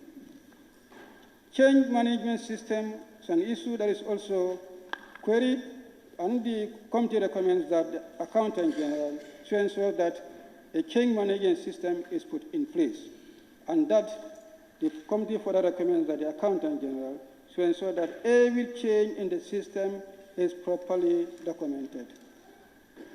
On no service level agreement for internet and generator service is an issue that was also queried, and the committee recommends that the Accountant General should ensure that clear terms and measurable guidelines are identified and agreed with the service provider, and the logbook to server room is an issue also that was also queried.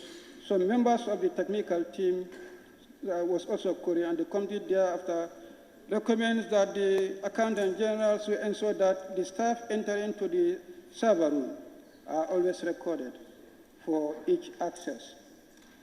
On main UPS in server room does not synchronize is an issue finance will initiate creation and insurance commission for better regulation of the insurance industry. That central bank's business continuity plan should be in place to provide direction in the case of any possible eventualities. Central bank's BCP should be documented and tested to ascertain that the plans in place are appropriate for central bank's continued operation when disaster hits.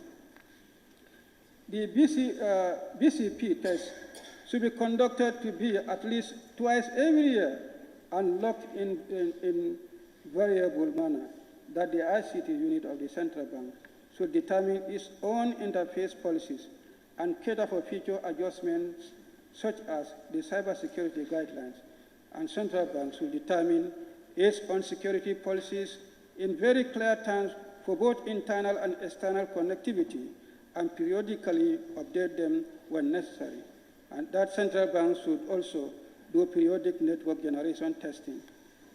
Central banks should consistently look at system security logs to correct issues accordingly. National Audit Office should look at the audited accounts of the GAN switch, since government has a major stake in it. Auditors should capture prior year matters in their report to help FPAC track the implementation of its recommendations. On National Audit Office, the findings during the interface with the board and management of National Audit Office also, that one also, the committee observed that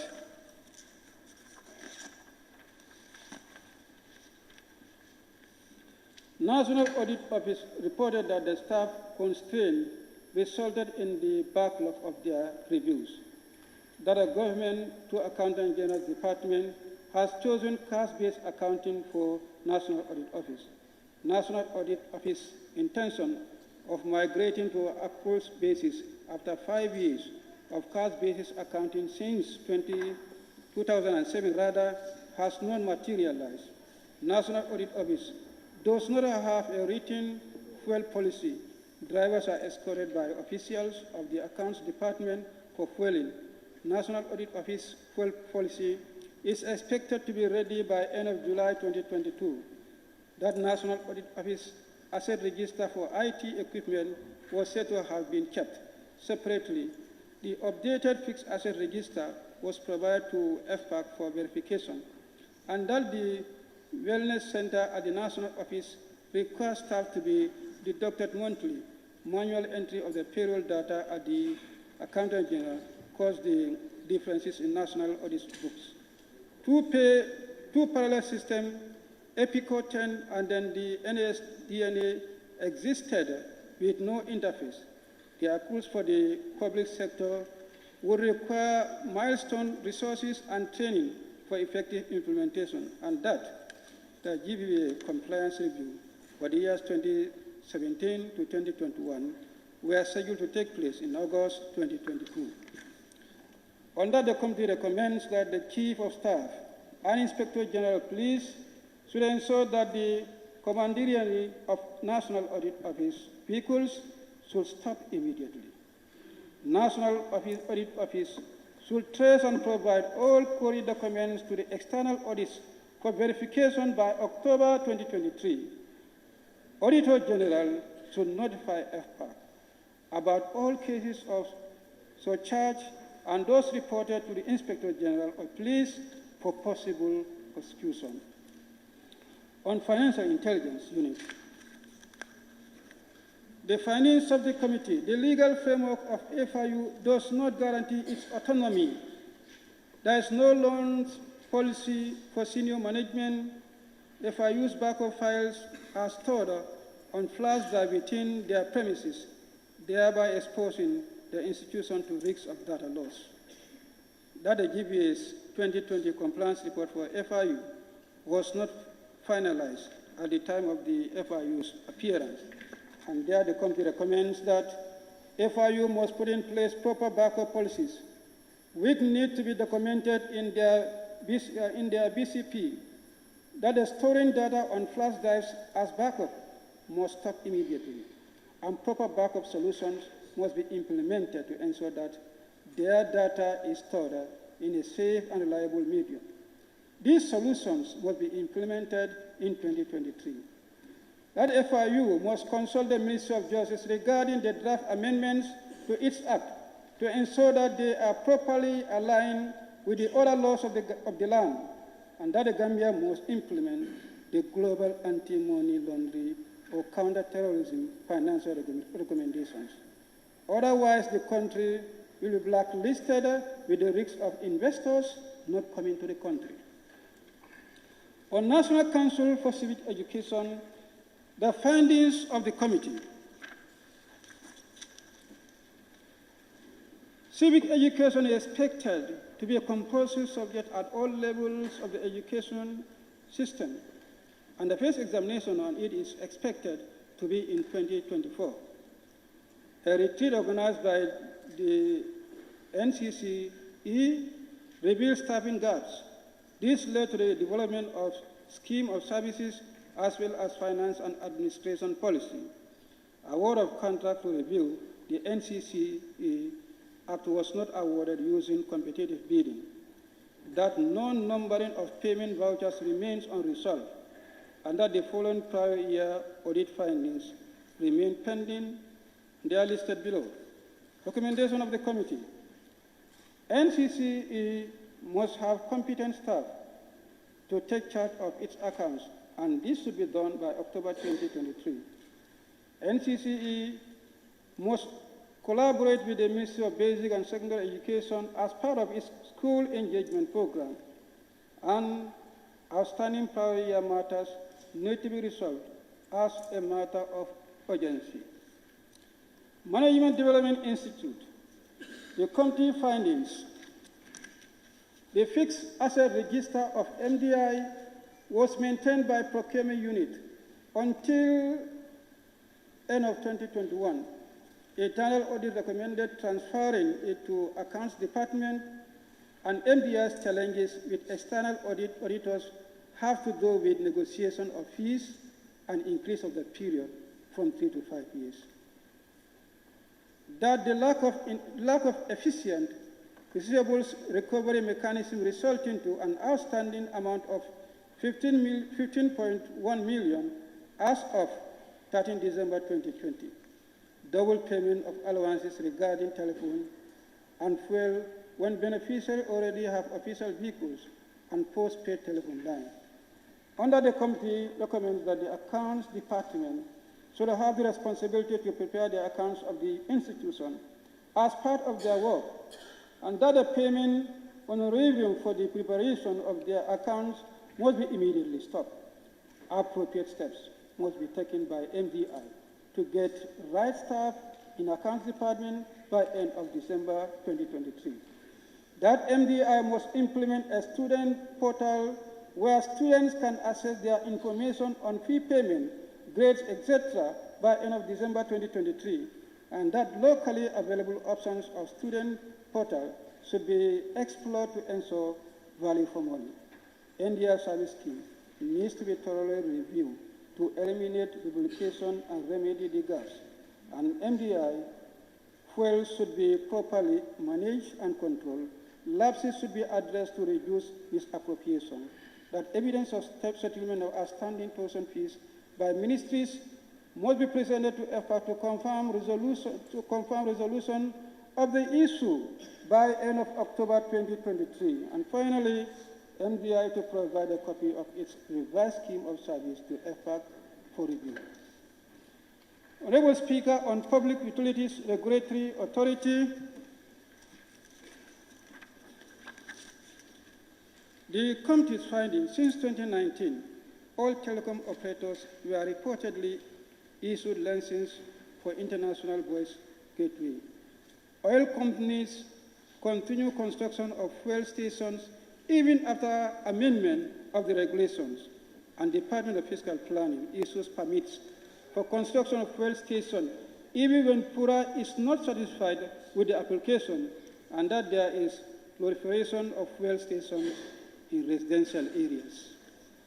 On that, the committee recommends that PURA Act and Information and Communication Act 2009 must be updated to reflect the current realities of the sector. PURA and the aligned ministries should come with the amendments to any act of parliament for the proliferation of the fuel stations in residential areas, and that PURA is to provide a breakdown of the 13.3 million penalty charges, that the laws need to be amended and enforced to control the proliferation of fuel stations in residential areas, and part of the licensing fees need to be given to PURA instead of paying everything to central government. That appropriate fines must be levied on Jar Oil for their willful non-compliance of the regulation and taken to court if need be. Department of Fiscal Planning should not issue permits for construction of fuel stations without clearance from PURA. On National Roads Authority, the findings of the committee: the debt of 19.7 million in advance paid by NRA to Copri Limited in 2013 were written up in 2020 without a proper provisioning policy, and that NRA does not have the legal documentation to claim ownership of their landed properties. NRA uses the Public Finance Act 2014 and Financial Regulation of 2016, which are in accordance with the government's cash basis accounting policy, whereas NRA prepares its accounts based on the accrual accounting policy, and the NRA staff personnel files are not up to date as differences were identified between the net salaries of staff compared to their contract letters in the files. That NRA does not carry out staff appraisals as required by the staff service rules. And finally, the salary advances are paid to staff from petty cash. On that, the committee recommends that provisioning policy approved by the board and in line with the government policy should be put in place, and that effort should be made to obtain title deeds of all their landed properties. The valuable service of all landed properties should be carried out by an independent valuer and then amounts recorded in the financial statements. And a financial manual containing accounting policies reflecting the financial reporting requirements should be deployed, should be developed and put in place, that the staff personal files should be up to date, and HR should carry out reviews of cash file to ensure that it is up to date. The practice of using petty cash for salary advance should be discontinued immediately.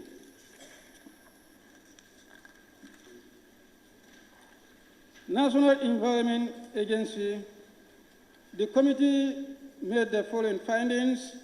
2020 audit of National Environment Agency was completed, but some issues remain unresolved because the exit meeting was never held, and that the National Environment Agency did not respond to the issues raised by the GBA in the 2019-2020 compliance report. And the committee recommends that the management of NEA should respond to GPA queries on all issues before end of December 2023 and copy to FPAC accordingly, and that all audit queries must be reported to NEA, and auditors must show all unresolved queries in the subsequent years, and that NEA Act 1994 needs to be reviewed to address the composition of the National Environment Management Council, among others.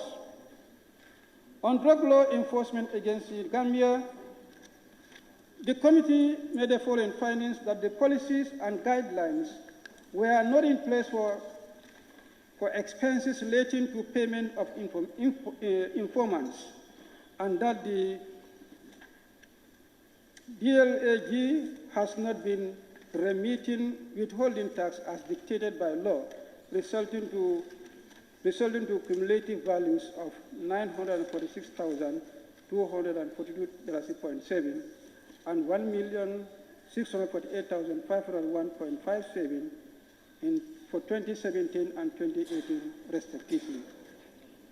The committee recommends that the management should ensure that the policies and guidelines are in place for expenses relating to payments of informants, and by December 2023, that the management should ensure that withholding tax is deducted from the suppliers and remitted to GRA as dictated by the law.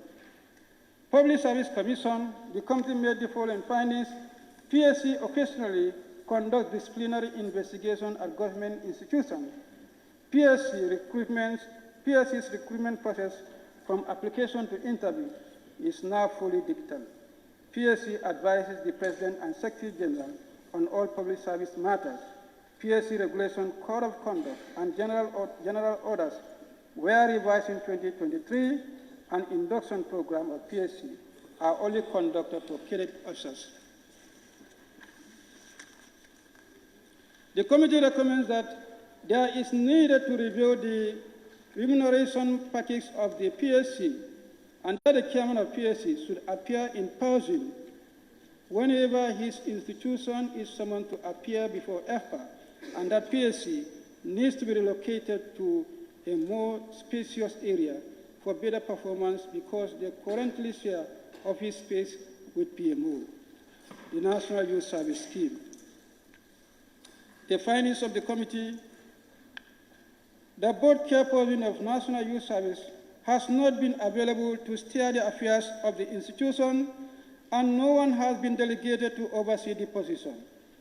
That the Ministry of Youth and Sports is said to be aware of the current situation at NYSS, and that the Director General of NYSS has been on administrative leave for a long time, and that usurpation of role of the accountant by the Executive Director was reported to the board chairperson, but the matter was not addressed.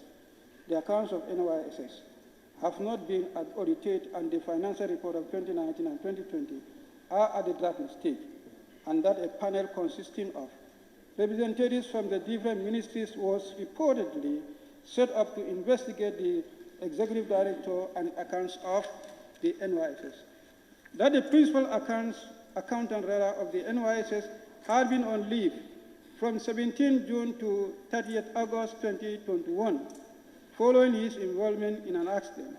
He has been appointed since 2011, and the position of the Director of Financial Administration was also advertised, and that the acting Executive Director of NYSS began overseeing NYSS on 21st July 2022, but no board meeting took place since then. On that, the committee recommends that and demands that the Ministry of Youth and Sport regularize the situation at National Youth Service Scheme by November 2023, failing which the budget for the institution would not be considered. To the chairperson or vice chairperson of the board of NYSS must attend in person whenever they are scheduled to appear before FPAC, and that FPAC should inform the Ministry of Youth and Sports about its engagement with NYSS but the management of NYSS shall inform its board of directors. The board of NYSS must communicate to the executive director forthwith to allow the accountant to do his work while he concentrates on his role as ED. The key senior person of NYSS must be immediately filed in line with laws so that they can assume their roles in the institution. National Enterprise Development Initiative. The committee's finding: auditors review the account opening files of the various banks operated by NEDI and noted that none of the accounts opened has approval from the Accountant General's Department, although a letter of account opening requested to Auditor Accountant General was presented for confirmation, but there was no reply to the letter sent. On recommendation, the management of NEDI must regularize the issue relating to account opening and inform National Audit Office accordingly. Scanned copies of the annual activity reports and audited financial statements of NEDI must be emailed to the Committee Secretariat of the National Assembly, Independence Stadium and Friendship Hostel. The Independence Stadium and Friendship Hostel did not present its annual activity reports and audited financial statements for 2019 and 2020. The GBA also did not present any compliance report on Independence Stadium. The committee recommends that the audited accounts of Independence Stadium for the years 2019 to 2022 must be submitted to FPAC by December 2023. National Sport Council. The committee's finding on National Sport Council: the approved budget of the National Sport Council is not communicated to them by the Ministry of Youth and Sport. Thus, they do not know how much their approved budget is. That the support staff were paid allowances for attending council meetings, and no justification was provided for the payment of allowances to the support staff. And that the acknowledgement letter was not received from GBA on the procurement plan that was sent for in 2019 procurement. The serial numbers of the fuel coupons were not recorded, and the amount purchased issues made and the balance after issues were not recorded in the fuel register. The loan of the $600,000 to the Ministry of Youth and Sport remains outstanding. On that, the committee recommends that National Youth Council should ensure that an approved detailed budget is provided to them by the ministry. National Youth Council should ensure that evidence on payment of allowances to support staff is provided. The management should ensure that the acknowledgement letters are received from GPA on its procurement plan. And finally, National Sport Council should record the serial numbers, amount purchased, issues made, and then balance after issues of fuel coupons in the fuel register. National Youth Council. Recommendations, or findings rather, and observations. Accounts of National Youth Council are appropriately used as transit accounts for transfer of foods to several beneficiary organizations. The Ministry of Youth and Sports was said to have promised to provide National with food to fence its land to save National Youth Council from the high cost of rent and losing the land. On that, the committee recommends that the exorbitant rate paid by the government institution need to be controlled, and this requires the Rent Act to be revisited. A breakdown of rent from the various donors of National Youth Council needs to be provided with the specific activities they are intended for, and that the Ministry of Youth and Sports should acquire its own complex that can house all the satellite institutions of the ministry. On the Gambia Bureau of Statistics, the findings: it has been observed that some payment vouchers amounting to $464,227 were not presented for audit inspection, and some were not numbered. The procurement of goods and services amounted to $450,000, $50,850 were done without the three required invoices from the different suppliers, and that the Bureau did not provide agreement entered into between them and the hospital for treatment of their payment staff for the years 2017, 2018, and 2019, and that our payment salaries amounting to $15,260 to staff, and the payroll system did not include the history of some staff. And it has been observed that assets recognized in the financial system for the years ended 2017 to 2019 were not confirmed. And it is also noted that the Bureau did not recognize or disclose some of its assets in the financial statement, even though they are deriving benefits from their use.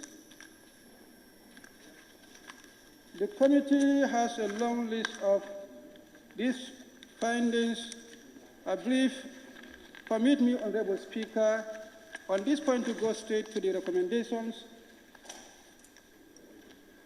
The management should immediately provide the payment vouchers for audit inspection and ensure that every payment voucher raised is filed and numbered accordingly. All procurement should be done in accordance with GPA Act, rules and regulations. Failure to do so will result in concerned officer being reprimanded. All contract documents should be immediately submitted by management for audit inspection. All the newly appointed staff should be paid the actual number of days worked for and not the whole month. The payroll software should be investigated to ensure that the historical data of all staff is stored. The management should also ensure that the fixed asset register shows the location, description, or type and condition of the assets to verify the asset, and that the management should ensure that all assets are recognized, disclosed, or disposed of in the financial statement of their fair presentation. Management should ensure that the non-recognition of land and building are disclosed in the notes to the financial statements, and that the Bureau should state this as valuable in the financial statement instead of revaluation, and then provide supporting documents relating to the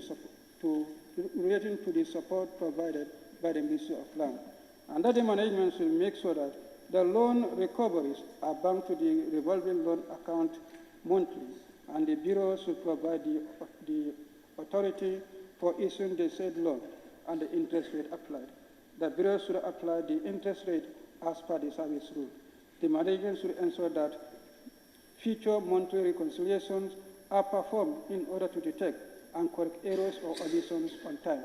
The management should ensure that individual ledgers are maintained for each creditor. Management should ensure that there are accounting policies for expenditure and deferred income in the financial statement. Management should ensure that adequate disclosures are provided for the account balances.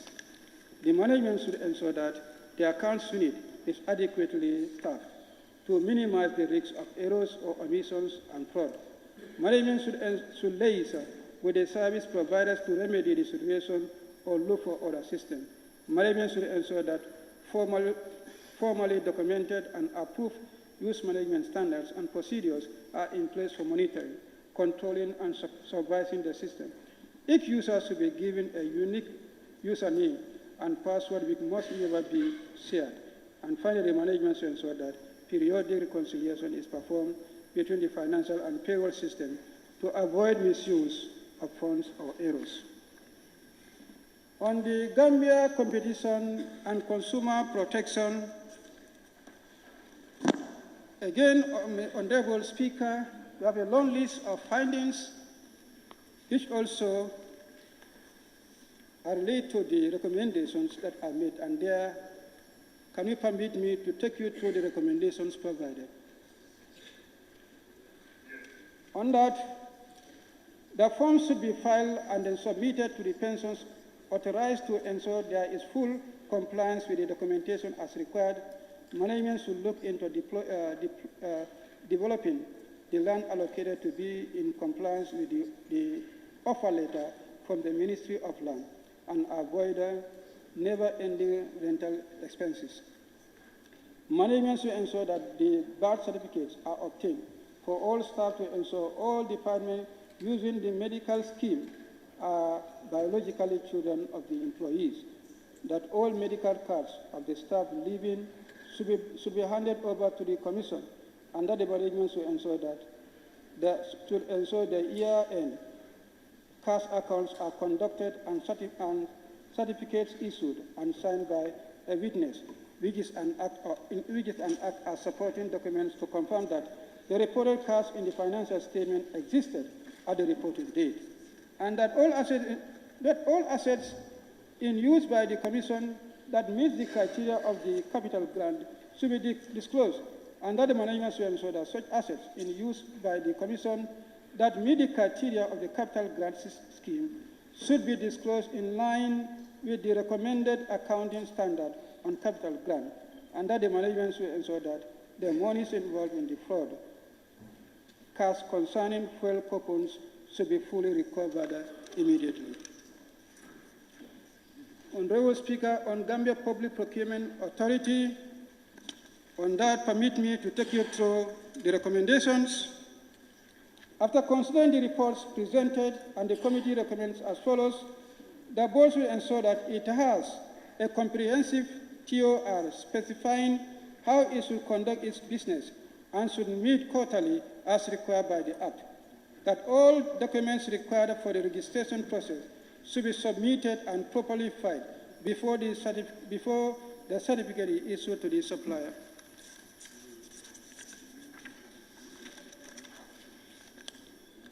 Job descriptions should be developed for all the staff and copies maintained in their personal files. Statutory deductions on taxes and pensions should be paid on or before 15th day of the following month. Outstanding balances must be settled immediately, and the management should engage the staff with non-performing loans and ensure they are fully recovered by December 2023. That the Ministry of Finance should designate an institution to review GPA's procurement, compliance, and reporting accordingly. There is need to look at the regulatory framework for single sourcing to ensure value for money. Gambia Revenue Authority, Honorable Speaker and members of the August Assembly, permit me to take you through the recommendations. Management should ensure the asset module in accounting system is utilized, which should automate the asset management of the authority. Going forward, management should ensure that the investment appraisal process is documented and approved, that GRA to immediately submit to FPAC documentary evidence on all their investment with effect from 1st January 2023 up to date.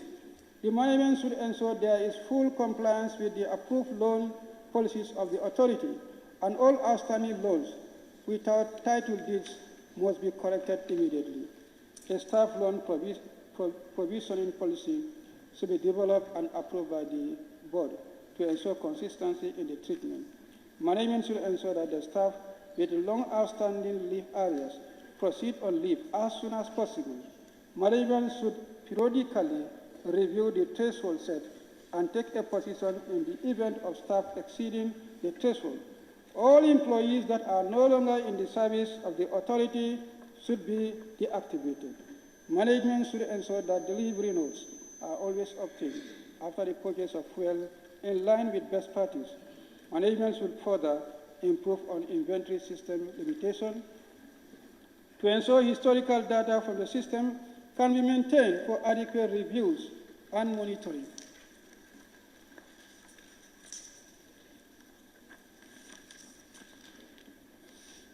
National Accreditation and Quality Assurance Authority, the findings on that. The GPA has not conducted compliance review of NAGA for 2020, so its compliance report was not presented. And the committee recommends that GPA should urgently do a compliance review of NAGA procurement. The Gambia National Library. Honorable Speaker, on that too also, permit me to take you through the recommendations. A comprehensive financial administrative procedure manual should be developed to ensure policies, procedures, and responsibilities are clearly outlined, and the management should carry out detailed review of all the assets and update relevant depreciation policies for each class of assets. And the payroll summary and the general ledger should be reconciled monthly and reviewed by an independent person, and management should also investigate the difference and reconcile accordingly. Management should ensure that reviewed, corrected, and proper entries are being done for each account balance, and that the management should investigate differences and post adjustment if necessary. On Gambia Technical Training Institute,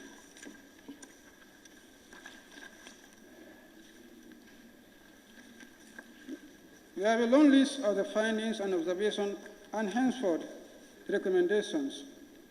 Then allow me to take you through the recommendations. The internal audit should report directly to the board subcommittee. The overall planning of the internal audit work should be reviewed. The institute should operate in line with its approved annual budget and desist from all forms of pre-financing arrangement. Reconciliation should be done on a timely basis, and the resulting reconciling items should be investigated and resolved in a timely manner. Internal audits should carry out reviews of the general ledger, postings, and account balances to ensure that postings are accurate and complete. Management should ensure that statutory deductions are paid to the respective institutions within the required timeline. Management should review its current chart of account structure with a view to aligning the account structure with the reporting needs of the institution in order to facilitate the strategic financing decision making, payment vouchers, and bank transfers in respect of purchase of computers.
must ensure that the audited accounts of the government for 2020 and 2021 are submitted for review by end of October 2023.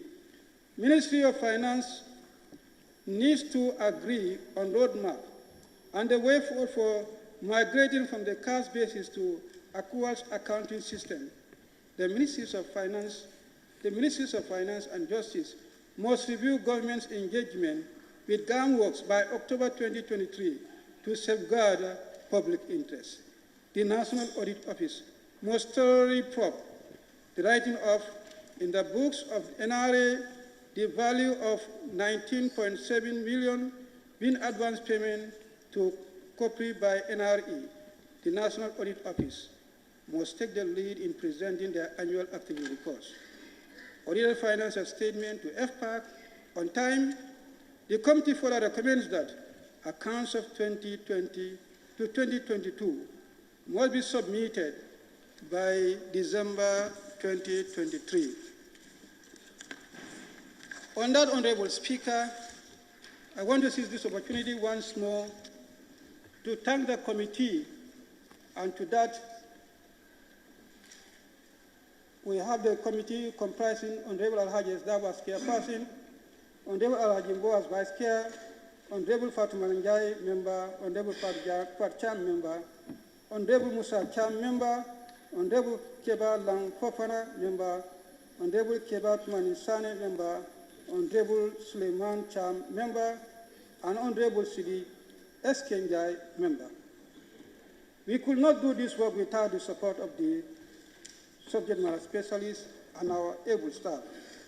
Mr. Karamba Ture, the former Auditor General, Mr. Fode Mjete, Director General, DPBA, Mr. Ablabi Cham, Subject Matter Specialist, Mr. Yuswa Eka, Subject Matter Specialist, and Dr. Aliu Opal, Subject Matter Specialist. The staff, the Clerk of the National Assembly, Mohamed A. Sisi, Mr. Daniel Carlos, Deputy Clerk, Legislative Business, Mr. Malabi S. Hydra, Director of Committees, Mr. Lamin Imane, Principal Committee Clerk, Mrs. Nafisa Njai, Principal Budget Officer, Mr. Modika Ba, Research Officer, Sarata Bojang, Committee Clerk, and Aisatu Sonko, Committee Clerk, and all the witnesses who ably represented the various institutions and agencies. I thank you all for your participation and cooperation with the FPAC team. And to the August Assembly, I thank you all for your kind attention.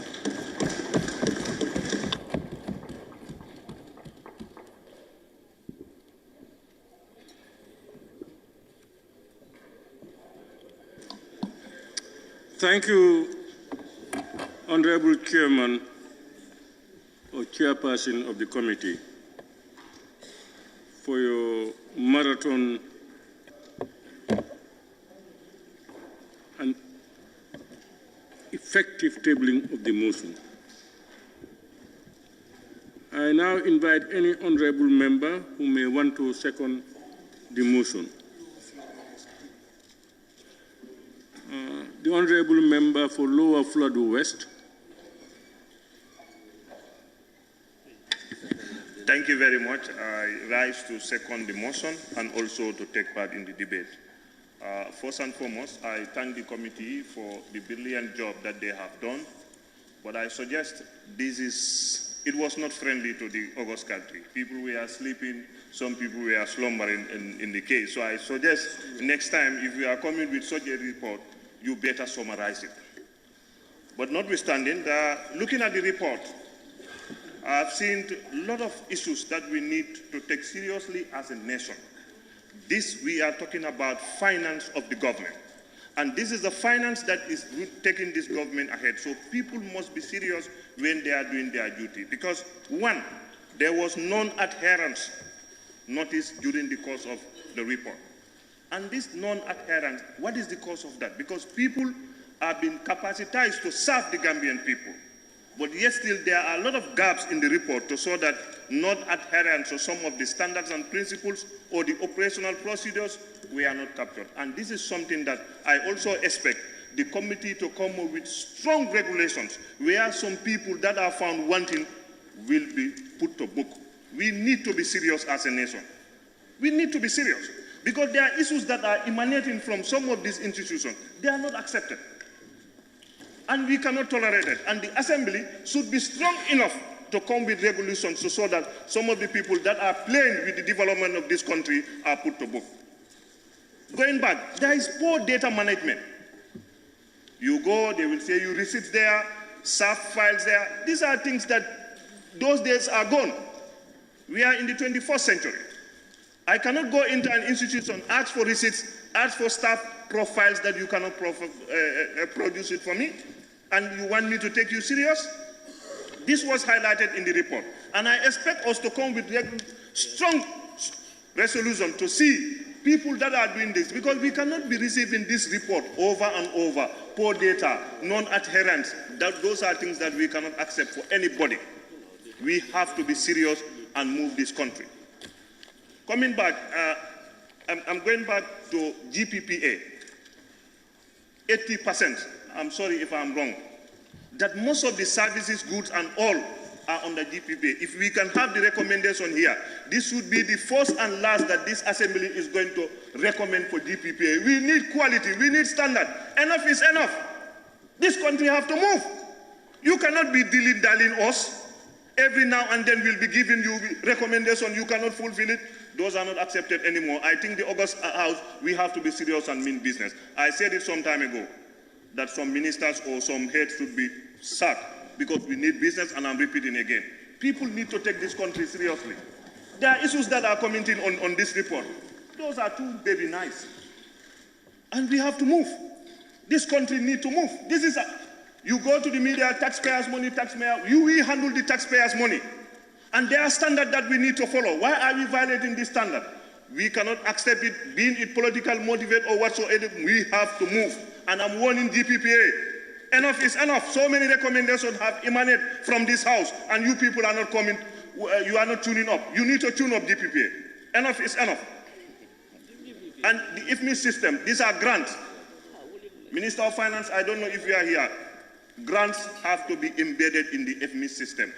It cannot be a shortcut to dribble anybody. Nobody can dribble us anymore.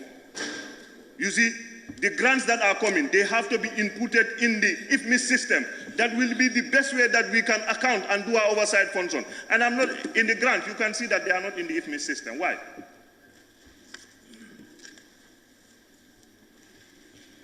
And then it was very sad that the councils look a very civilized way to maneuver.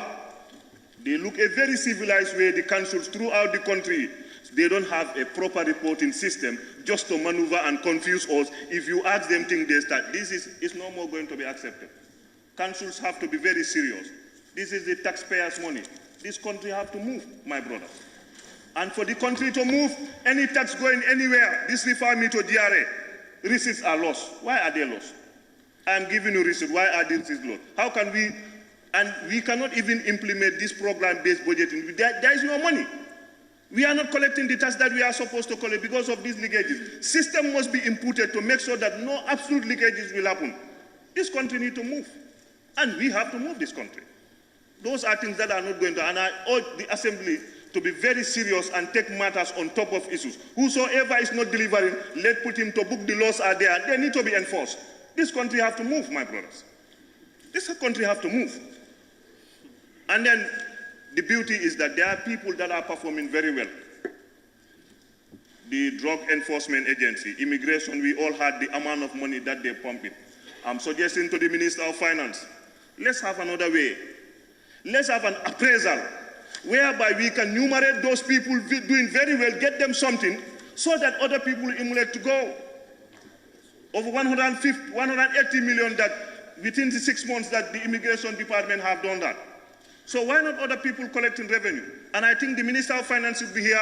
It was done some time ago when 3 million was extracted from whatsoever, where the drug squad were enumerated to make them do better. Those are the things that we need. We don't want the money to leak out to people that are not serving. We want people that are serving to be enumerated. Enough is enough. This country has to move. This country has to move.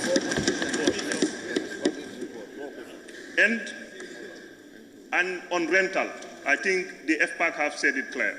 If you look at the amount of money that government is spending on rent, office there, it's no more going to happen. Let's be serious and build a massive areas that where all this government will come. Look at this rent. Some of them are not realistic. I own a compound. I'm a senior government officer. I go cut around. You rent my compound, pay me money. We have to be serious. Things have to move, my brothers. Things have to move. We are going to tax government to make sure that this rentage going all over, it will stop. If you look at the budget, any of the budget, rent, 340-something million, that could have built my Jakali Pacha. And I want Jakali Pacha to be built. How do you expect that to be built when everybody is putting a compound for rent? Enough is enough. This country has to move. Enough is enough. So I thank you. Yeah, that was my contribution. Thank you very much. Enough is enough.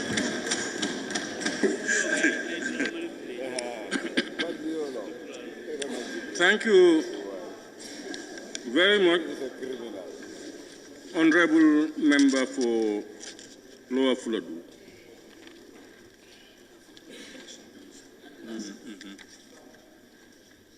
Honorable members, I now put the question.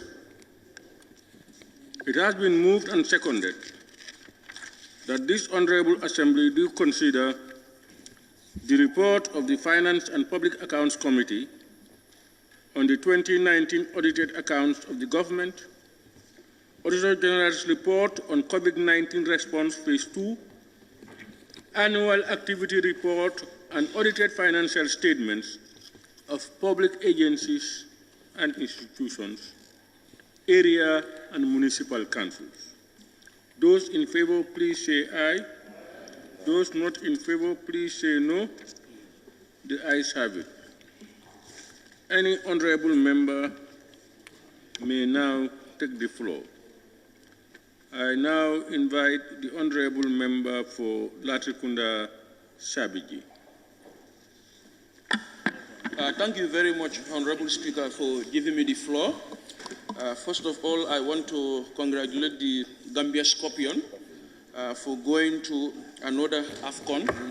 I want the National Assembly to give them special. It's not part of the report, but it's part of the day. You are permitted. Thank you very much. Honorable Speaker, all the institutions are here probably because I see a lot of people sitting in the visitors' chairs today. What I just want to emphasize is we cannot be doing the same thing on and on and on. If institutions are reported here to listen to our report, the report always have recommendations and action points. But to my biggest disappointment and surprise, these recommendations are never implemented by these institutions, and they keep coming here on and on and on, and we also keep speaking to them on and on and on. I think at one point, something should happen that when we give recommendations to institutions, it is now mandatory on them, it is now obligation on them to implement those reports. We cannot be talking on the same thing now, every now and then. The biggest problem in this country is administrative incompetence, lapses, inconvenience, and administrative inconsistency. Because if I look at the Ministry of Education, where it was mentioned paying a retiree on contract, and the contract was also finished, but you keep paying him. This one is a serious administrative lapses that the Ministry of Education should look. And I'm sure the Ministry of Education has a lot of retirees that are on contract and their contracts were finished. I'm sure they are still paying some of them. So the Ministry of Education should pay attention to this very well. Honorable Speaker, with regards to the local council, the Gambians will not have their desired performance from the local councils if there is continuous executive interference into their functions and into their daily programs. I think this has to stop. Gambians will see a better council performance if the laws are changed, the local government act is changed. But if the government of the Gambia or the state continue to give them their CEOs, they will never perform. Look at what happened at the Kanifi municipality last time. Executive order to break an office to enter. Now you are telling that CEO, go to that office and do whatever you want to do. You have my backing. This is very wrong. You tell the CEO, you tell the police to go and break an office to let an officer to enter. What are you signaling? You are telling that officer, go to that office, do any corrupt practices, do whatever you want. You got my backing. Observation. So the local government will have their best performance if the executive interference is stopped. I'm not giving you floor, please. Honorable Speaker, with regards to the state-owned enterprises, I think the government should understand these state-owned enterprises are our strategic national assets. Proposing privatization on them, managing their affairs, appointment based on political affiliations is not going to move these state-owned enterprises. So I think also on that angle, the executive should be very, very mindful. Honorable Speaker, I pray there is no other pandemic in this country or in the world, because I have never seen an instance, or I have never seen any historic moment in this country where government officials play with government funds more than the time of COVID. This was the time many people used as an opportunity to do whatever they want to do with public financing, all because of COVID. So I pray to Almighty Allah, there is no other pandemic in this country. With regards to the issue of contracts, award, and procurement process, Honorable Speaker, I have been in this sector for the past 12 years, contract management, contract award, and procurement process. This is also another biggest problem in this country where officials do whatever they want to do with public finance. How we award contracts are not, even though GPPA is there, but to me at one point I felt GPPA, sending requests to GPPA, approval or not approval, was just a performance. But every contract awarding institution has somebody, they should award this contract. And this is not fair. This is costing government of the Gambia quite a lot of money. Contract that should be $1 million, you snowball it to $3 or $4 million, this thing has to stop. So if you want to organize or manage our public finance system, we have to see how we award contracts and also the procurement process. Honorable Speaker, last but not least, the institutions, I will just repeat what I have said. The National Assembly have wrote and written. The chair of the FPAR committee has spoken. Now, what we now want to see is the actions from institutions so that we are not going to call you for the same report. Honorable Speaker, this brings me to the end of my presentation. Thank you.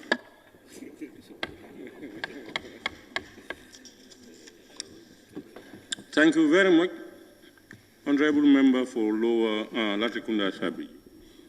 I now invite the Honorable Member for Lower Salum.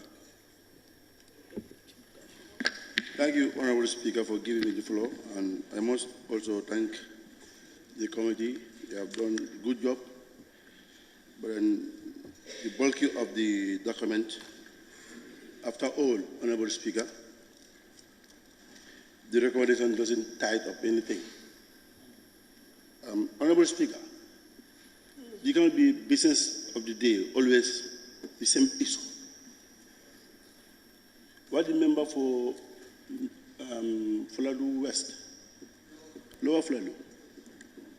Honorable Speaker, are we serious as a nation?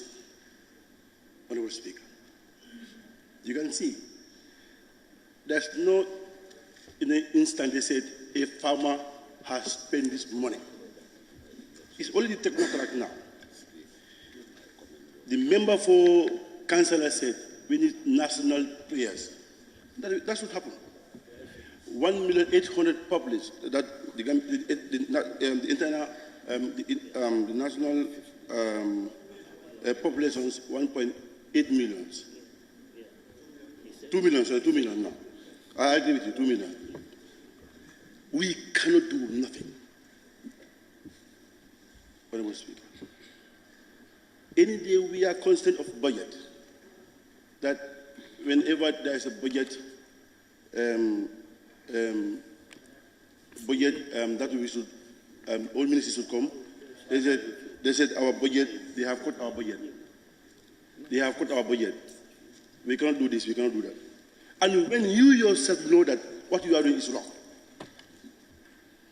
you can be given allocations. When you actually, what you are doing is wrong. Because if you're given a budget line, that you should do this, you have to divert it in other way around.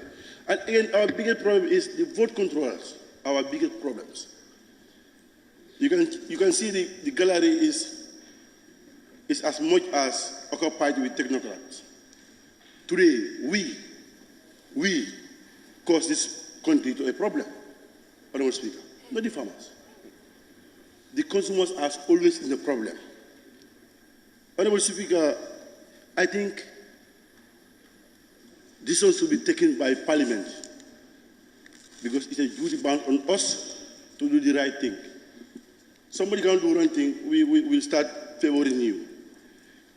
There was a resolution that the FPAC passed here. They said the second phase of the FPAC report, we're going to do something about it.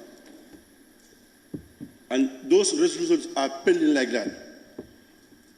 I said here, all these dubious acts, if you are caught, let's make a firing squad at the Makati Square.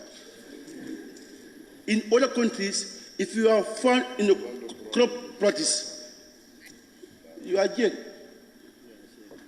Honorable Speaker. Now, how many millions of dollars, Honorable Speaker, that we loot, I mean, not the farmers, we. Business cannot continue as it is. Honorable Speaker, we must serious on what we are doing. If the government cannot present a proper financial auditing, what do you expect the local councils? What do you expect? And where we have people with PhD holders, ACCA, chartered account, you cannot do a proper. What do you expect the local council will do? If you want to follow wrong, you do the right thing, Honorable Speaker, because each of us is taxed to do something. If you can't do it right, leave it. Somebody come in. Now you can check all the reports. In fact, our recommendation is very soft. And we are representing people that are the end users, that are the farmers. Here, on the report, no farmer issues is addressed here. They only address the issue of GPPA, contract hourly, rent. As the member said, you build a house, then somebody come and negotiate with you. And why there's an institution that, in fact, should negotiate this rent issue, at Cora. You go there, you make your negotiated, and you spend huge amount of money. When you yourself, as a government, you can build offices. You can see what is happening at Kamalo, where the government can build offices for government people. But the chunk of our money is going to rent. And now you can see, you've been, how to call it, a finance director, or a vote controller, or how to call it, a GPPA custodian in that particular office. 1 year, 2, 3 years, you start driving vehicles, building good house. Honorable Speaker, we have to take this country seriously. To develop this country, it should be less than 5 years. Today, a bag of rice is $2,000. A gallon of oil, 1,500. Where are those monies coming from? The end users. There's no sympathies in us, with the technocrats. You are a technocrat now. Yes, of course I am, because I am representing an institution. Honorable Speaker, I think the way things are going, It should not be. We have to change our attitude. The entire Gambian people have trust on us and confidence. When you are given a position, make sure you execute your duties as we expected. It can be 100%. But all these loopholes, it should not be. Yeah, you've been a government. You cannot represent the proper financial auditing. What do you expect this council will do? And they have minimum resources. Even if the act of local government is being prepared by other experts, it's the same. The central government has laws, but even themselves, they are not going through that laws. What do you expect again? Because we are not serious on what we are doing. And again, there will be a judgment and a day of judgment for all this, what is happening. You doing it, you thought that you are doing it for yourself, trying to enrich yourself, when you are killing how many people outside? Because this one should be. They said, a business as usual. Put it under the carpet. Now, they said, we are going there. It's not who call us. Just, we put it there and finish it. We have to take actions. Honorable Speaker. If we cannot do it, we allow others to come and do it for us.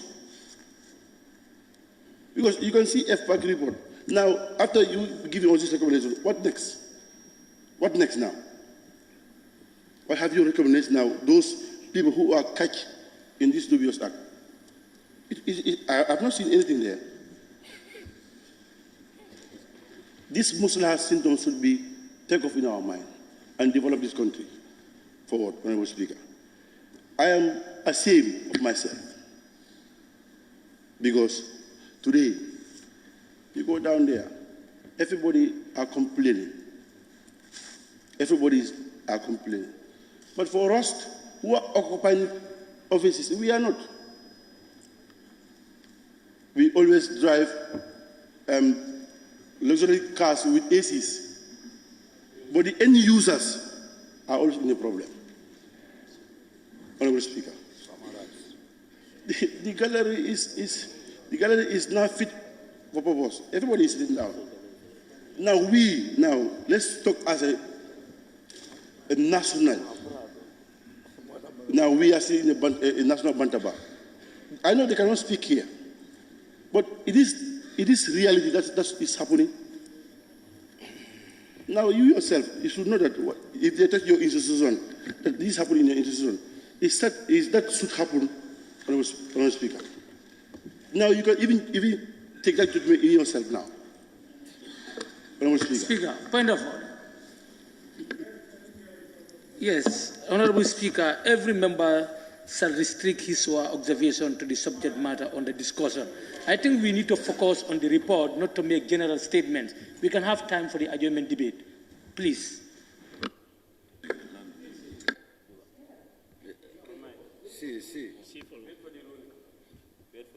Can you make specific references, Honorable Member?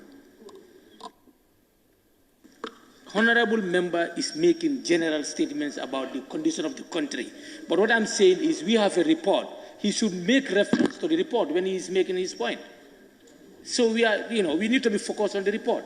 So if we should all make general statements, we will not finish here. We'll spend weeks here.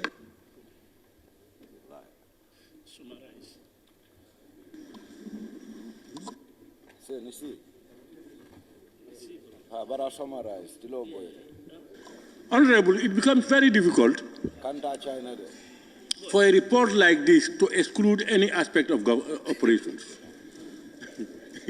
The report almost incorporated everything operational in the Gambia. I just want to say that the honorable member for Lower Salum should not include everybody when he's referring to himself. We, the technocrats, for us, we are not technocrats. So you may be a technocrat. But please, it will be difficult to say that he's gone out of the remits of the debate, because the minority leaders presentation is open-edged. It's almost everything. Can you continue, Honorable Member? Thank you, Honorable Speaker. I know this parliament is not supposed to be a technocrat. Yeah. I know that 100%. But then I was just trying to sanitize the situation. You understand? I know that I am not a technocrat. I know that 100%. But what I'm saying here is the failure of this country is them, Honorable Speaker. You understand? Today, what should make us today not to cry on the Russia, from the war again? When our farmers are there dry, you can go to the suppos, to the rice fields. There are good working that is happening there. And when these millions of dollars are looted, when farmers are crying down there, Honorable Speaker, it's good we speak the truth. The member for Central Badu, this is 148 institution, ministry, department, agencies are captured that are taxpayers' monies they are working on. So if they don't do the right thing, we have to say it. I can't confine myself only on this because it's bulky. You understand? But fact of the matter is, Honorable Speaker, let's be serious on what we are doing. And I know most members will speak. I will rest my case here, but then what is happening, Honorable Speaker, is a shame on us. Thank you very much. They couldn't generalize it. They got us. The same on you, on them. Thank you very much, Honorable Member for Lower Salum. I now invite the Honorable Member for Brikama South. Thank you very much, Honorable Speaker. First, I want to thank the FPAC for coming up with this excellent report. And I would like to thank each and every member of FPAC, particularly the subject matter specialists and that of the support staff, especially those in the clerical job. The report is very excellent, it's well written. It has a special format, which I appreciate. And going forward, I think each committee should have tried, we have a standard reporting format that will align to this particular reporting. We really thank you for a job well done. Honorable Speaker, the report is very comprehensive, covering a lot of areas. Chapter 1 deals with the audit of the government COVID-19 response, phase 2.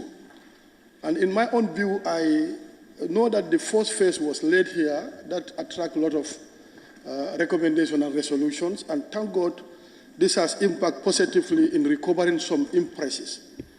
And I think this aspect could be a standalone as the second phase, so that it has a complete different recommendations, and that need to be followed to the latter.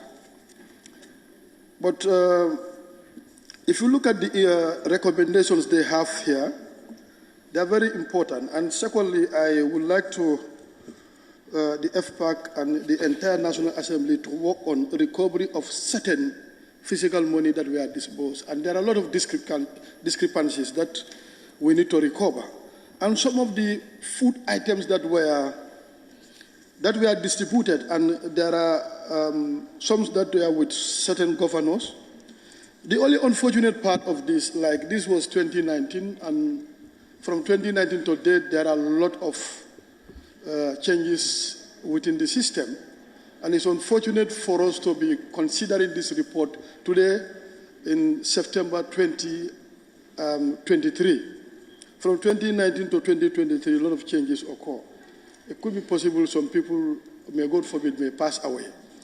But actually,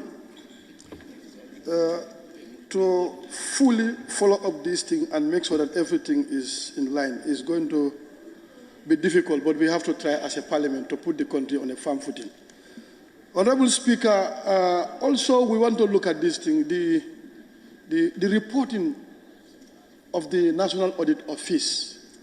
Sometimes there are a lot of bad logs that are coming very late. So I think we have to work together as a country to make sure that the national audit is at par with the corresponding year, so that if the audit is done in that year, the first quarter of the preceding year, we can do the presentation and possible consideration, so that we'll be able to follow up and make sure that all the recommendations are fully implemented. But again, also with the GPPA reporting, currently the National Audit Office is not at par with GPPA in terms of bad logs. If institutions appear for presentation and consideration, the GPPA sometimes will be absent because they are not at the same level in terms of this thing. So we have to look at it, how are we going to empower to make sure that the manpower of these two institutions should be reimbursed so that they can be able to live up to expectation. And secondly, if there are capacity gaps, how can we work for them to outsource to other audit firms that are available, like in the case of the public enterprises? Honorable Speaker, going forward, there are some areas that I definitely want us to look at it, especially in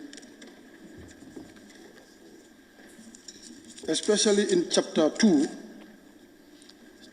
of the audit report, account of the government, which is very scary the way it is at the moment. If you look at it, I want to mention specifically the timber process that are unaccounted for. Sorry, can you quote the page? The page.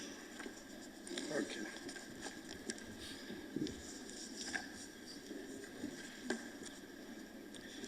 Page 43. 43 of 97, unaccounted government revenue.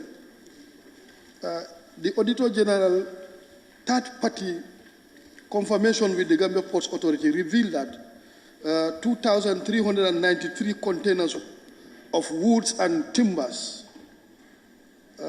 were shipped from 1st January 2019 to 30th April 2019. So in a corresponding figure, this is estimated at 8,614,800 euros, US dollars. So if you look at this figure, it's very huge, and this is unaccounted. So these are very serious issues as a country.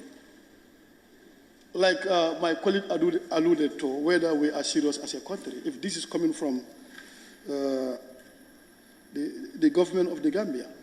These are very serious issues, and I partially agreed with Lower Salom MP. If we want the local councils to be very much serious, why not the central government?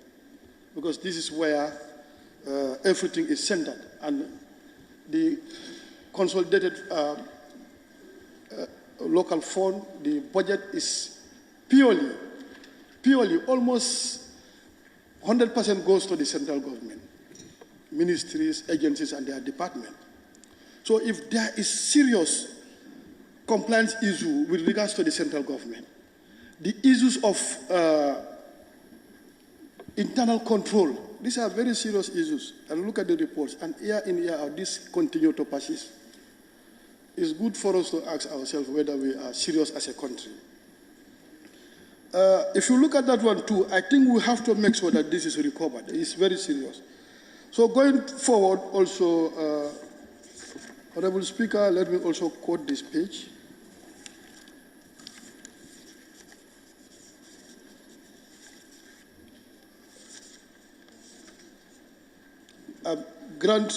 If you talk about grant disbursement, failure to provide record of grant disbursement. The auditor also noted that there was a grant totaling to 92,323,463 and 51 burus.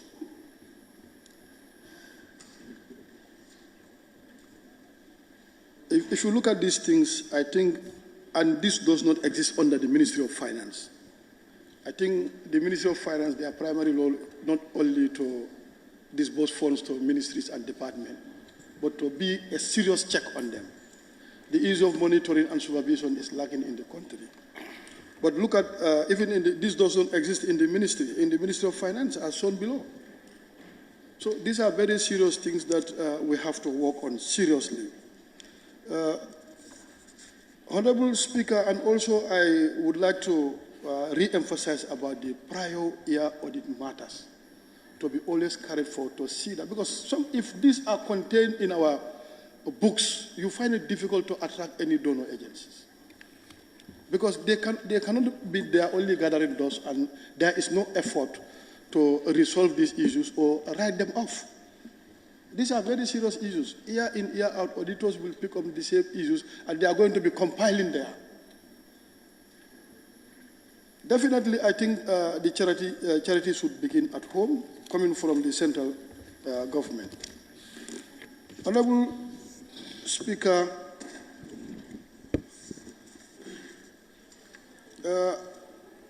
I also want to look at the public debt component. What are we looking at it? Like the debt burden will continue to grow simply because there is serious, what we call, like serious corruption in the system. This will happen. We cannot be borrowing money or bringing grant and giving to people, use it on an individual level, and continue putting pressure on the citizenry to pay this debt unnecessarily. These are serious issues. I think we need a special ministry that will be responsible for monitoring supervision. That is very, very important. Their primary role is to monitor and make sure that whatever is disbursed to any other MDA is fully implemented to the latter. Because if not, it's going to be difficult. Yes, the National Assembly as supreme oversight institution, we have a lot of numerous responsibilities. Oversight is one thing, but we have a legislative role, we have a lot of advocacy, and so forth. So, but if we have a ministry that will work in tandem with the National Assembly to make sure that whatever we generate as income should serve our citizenry. These are issues that definitely we have to look at it. And Honorable Speaker, this is going to be a responsibility. FPAC, I want to challenge FPAC. Like in a physical year, if you can be producing, because almost all these financial issues, 90% is going to FPAC. If you can be doing reporting almost, if quarterly is not possible, but twice in a year, I think that will help us to look at these issues critically and make sure that we come out with a very strong resolution. We work towards resolving those things. That is very, very important. I know you are tight, you have a lot of issues, every financial institution are coming to you. But if you can be reporting twice in a year, will really help us to make sure that we implement to the latter. Other than that, Honorable Speaker, I think there are a lot of issues here.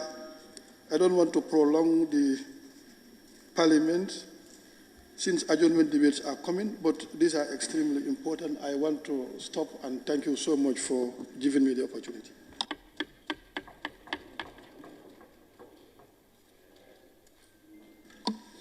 Thank you very much, Honorable Member for Brikama South. Now invite the Honorable Member for Kiang West.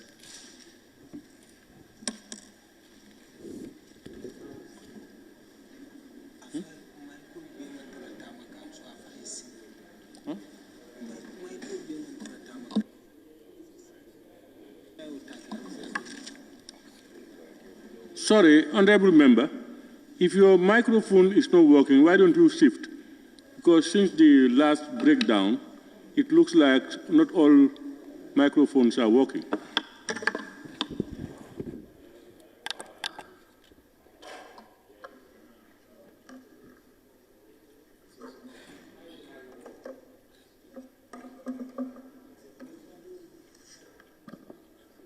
Honorable Speaker, colleague, honorable members,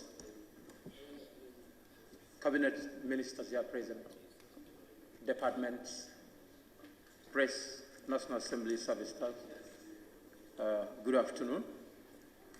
Honorable Speaker,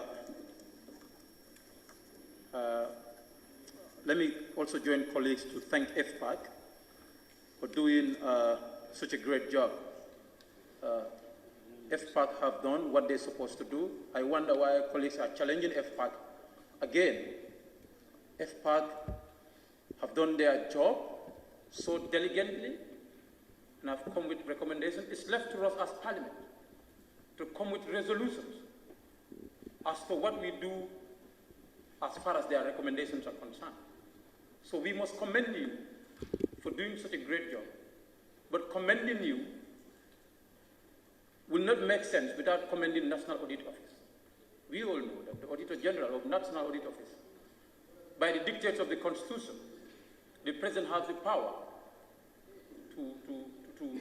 to appoint. And of course, he did the appointment of the National Auditor General of the National Audit Office. If he could go as far as finding foul place at the office of the President without being silent about it, I am very much grateful, and I want to say thank you very much. Keep it up. Honorable Speaker, I want to start with the two institutions that are very important to give us an analysis that if those institutions are flouting rules of the GPPA, then no institution will respect them, starting with the Office of the President and the Minister of Justice. Honorable Speaker, from the report, page 23 of 97, it reads, failure to adhere to GPPA conditions, conditional approval for rehabilitation work at the State House. It says, Guy Enterprise was awarded a contract of $17,488,155.63 butut for the construction of a new President's office and rehabilitation works at the State House. The audit review revealed that the contractor was required by the GPPA to receive the bill of quantities and submit for approval before work can commence. And this should include the following, and this has not been done. It says, to clearly define, clarify the supervisory role of the works, as this is not indicated in the submission. This was not indicated in the submission, which is a key component of the work. It also says removal of 950,000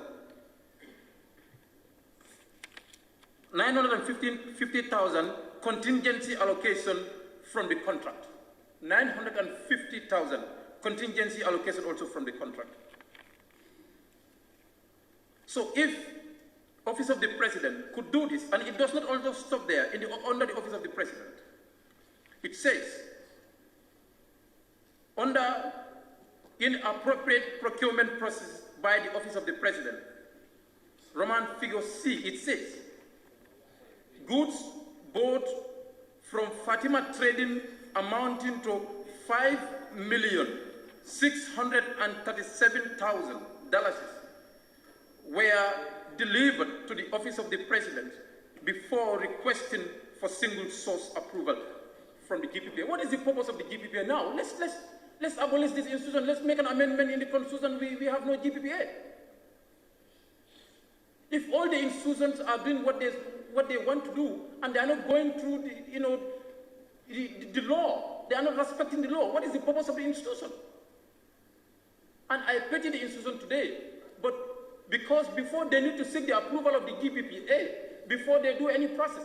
But now we have promulgated a new GPPA law in this National Assembly where they can do their procurement and GPPS serve as an oversight institution on them. What will they do now? That is the question. All the institutions are flouting rules. Even the office of the president. If the office of the president can do this, what is it telling the other institutions? And this is why people are arguing that the president cannot punish people who are found wanting for corruption in this country because his office is found wanting for corruption. This is evident. This is really evident. Honorable Speaker, going to Minister of Justice, there were several allegations and clarifications were made by Minister in this very House. But it is appearing numerous times, time and time again. It's page 33 of 97. It reads, failure to provide information on Janet Commission proceeds. It reads, as part of the audit of the 2019 government of the Gambia consolidated financial statement by the auditors, it was noted that Treasury receipts amounting to $22,319,957.92 butut were reported as proceeds from the sales of assets by the Janet Commission. And evidences of these things were not provided. These are serious disclaimers, these are serious audit findings, these are adverse audit findings. Information are not provided for auditors' review to substantiate the information that you're giving to them. These are disclaimers that are not acceptable. Sometimes when we talk about them, they seem very simple, but these are very serious matters that we need to look at. And these issues appeared on newspapers, and Minister stood here and clarified it is appearing again, and we need to put a strong resolution to say that in a specific given time, Minister and the people responsible must provide the auditors with the information, with the necessary information for them to substantiate their information, the review, or else we take a step against them. We must take that resolution. Which institution will do it better now? Honorable Speaker, amount of differences that I have recorded from various departments is too huge. From the Minister of Higher Education, concerning the disbursement of funds to students at the embassies, there was a difference of $1,380,186.08. From the Ministry of Tourism on the GT board, $7 million was recorded. And on the GRA, scanning fees offer stated was a difference of $36 million. So where are these differences going into? Are they not really doing the reconciliation what they're supposed to do? Or they're not doing timely reconciliation? And these differences are not being confirmed by auditors before presenting these reports. Where are these differences? We need to question that. Honorable Speaker, another one that I want to talk about here is financial instruments, which is also a very adverse audit finding. It says, failure to disclose financial instrument. The government of the Gambia had subscribed for shares, equity participation. Honorable Member, you must always lead members to where you are quoting. Page 36. Page 36 on the financial instrument. Go ahead. It reads, the government of the Gambia had subscribed for shares, equity participation in African Development Bank, Islamic Development Bank, and ECOWAS Bank of Investment and Development as far back in 2016. Review of the previous financial statement by the auditors revealed that several payments have been made in 2016 to 2017 and 2018 respectively towards these subscriptions. However, the financial statement did not disclose government's equity participation in this bank. Government is not ready to tell them because government cannot tell us they don't have an expertise to definitely tell the National Audit Office the Gambia government's financial equity participation in these respective banks that you are subscribed to. You don't have an expertise to do that. This is a serious disclaimer, and it is deliberate. Honorable Speaker, under the same it says, the auditors requested for annual process reports and sales certificate from the Accountant General's Department to establish the number of shares subscribed in African Development Bank, Islamic Development Bank, and ECOWAS Bank for Investment and Development, including the amount paid and outstanding balance, but this was not provided. What is the government telling us? Why are we blaming institutions? The Accountant General, the chief custodian of all the accounts, for the collection of revenues and everything, is doing this as is unable to present such an important document. The Gambia has subscribed to these developed banks, which are international, and they are unable to provide the auditors with this information. What are we telling other institutions? What are we telling councils? Honorable Speaker, moving forward, it says, let me quote another one from, because there are very many serious issues that we really need to look at, but then we might not be able to finish them. This is a report that should take us, in fact, 5, 6, 7, 8 days for us to look at national funds. Imagine COVID-19 response fund. The first budget that was appropriated from this parliament for COVID-19 response fund was $500 million. $500 million. And that was not the end of it. And we all clearly witnessed that the minister stood here in this very parliament and said, there is corruption in my ministry. Everyone was rushing to the front line to have more allowance. There were ghost names included for payments of allowances. COVID-19 response fund. Imagine if $500 million Gambian dollars was spent on agriculture. If it was spent on education, what are we going to do? Honorable Speaker, coming to the Gambia College, the institution that I have undergone, and I have seen the principal of the Gambia College. I don't know if he has stepped out.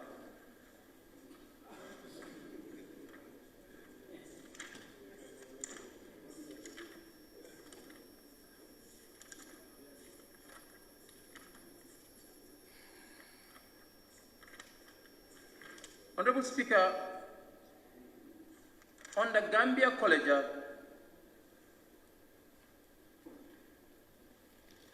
auditors reported that they have requested management response as far as their audit reports are concerned. It took Gambia College and institution 10 months to just write a management response. This is what we have found. What is your concern? Make clarification. But it took you 10 months. They have not taken the National Audit Office serious, and we have to put a sanction on them as far as this is a strong resolution. If it happens again, we sanction them. This is an institution that we have all undergone, and we are complaining. This is an institution that is recruiting people and posting them to various schools, public schools in this country, to train future leaders, future presidents, parliamentarians, and ministers. If they have been requested to just write management response, it took them 10 months to do this. 10 months to respond to the report of the national officer. Just management response. This was serious negligence. In fact, it is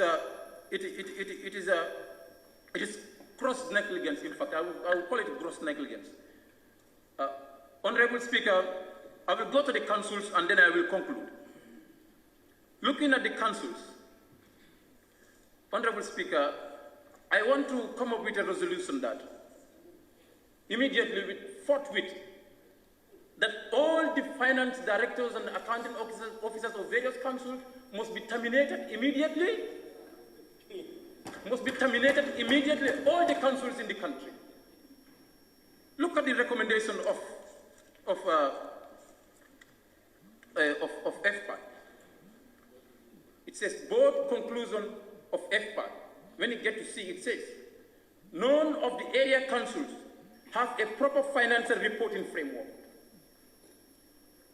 There is an urgent need for a national reporting framework for all the public institutions. This says, the poor reporting format of area council is what prevents them from making adequate disclosures. You cannot disclose all your expenditures. You cannot. You don't even reconcile your information. You don't do that. So all the councils, all the finance officers and the accounting officers that are representing the president, because the president appoints, they must immediately, with forthwith, call back, then be terminated and answer to FPAC.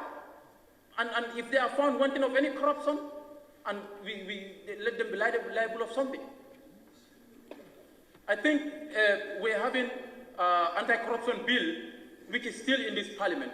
I only wish, even after the promulgation of the bill, it will go back onto these issues and make sure that these people are put to task and they are accounted for what they have done. And if they do anything that is wrong, and they pay the price for it. Honorable Speaker, these are issues that I have tried to look at as far as the report is concerned. And lastly, for public enterprises, some time ago in Parliament here, we passed the bill on state-owned enterprises, the state-owned enterprises bill that had looked at certain state-owned enterprises and called them commercial state-owned enterprises. Those are the ones that will be covered by that bill. And I want to question if Ministry of Finance is here, whether we have a public-private partnership bill, whether we have a law that guides that. If we don't have a law that guides that, there is a need, and there is high time we do that, because I know it is happening. If you are practicing it and you don't have a law that guides it, that could be illegal. So it's important for us to revisit our laws. If we are practicing it, the public-private partnership, we make sure that the PPP bill is presented before the parliament, and we look at it critically to ensure that we look at the agreement in that. This is quite important. And somebody also talk about public enterprises. Public enterprises cannot be independent. And he talked about executive interference. The Constitution stated that the president shall be the person to appoint the director generals and the board members of the public enterprise and any governing body that is mandated to take charge of the affairs of the public enterprises will be appointed by the president. You dance to the tune of Banta. What would you do? The president appoints them. There is need for constitutional amendments to ensure that these appointments come through parliament. We do serious scrutiny so that these appointments will not be done based on political sentiments. Sometimes they will say political interference. I say executive interference. Honorable Speaker, thank you very much. Thank you very much. Honorable members, I have a long list of members who want to partake in the debate. Honorable members, I think before we close up for lunch and prayers, I think this is the last port of call for Gambians. That's why we are sent here as an oversight institution. Rather than we be lamenting what next to be done, if nothing comes out from here, it means the ball will be in our own court, nobody's court. So I think we should look at the recommendations and then try to see how do we get what we want, do we get things corrected. Always bearing in mind, honorable members, that for people, for value addition. For you to be able to improve on something, you must do something. And where you have errors, those are excusable. If you want to innovate and during that process something goes wrong, you try again, you learn from it. But people who deliberately go to do things contrary to the wishes of the people and the regulations, I think we should come out with something than always lamenting. Everybody will talk and lament. That's the last bug. That's where it stays. So let's think about that. Honorable members, I think we will now break off for prayers and lunch. It's almost 14:41. Can we come back in the next 40 minutes? Let's say 3:30. It's 19 minutes to 3. I think 3:30 will be okay. Okay?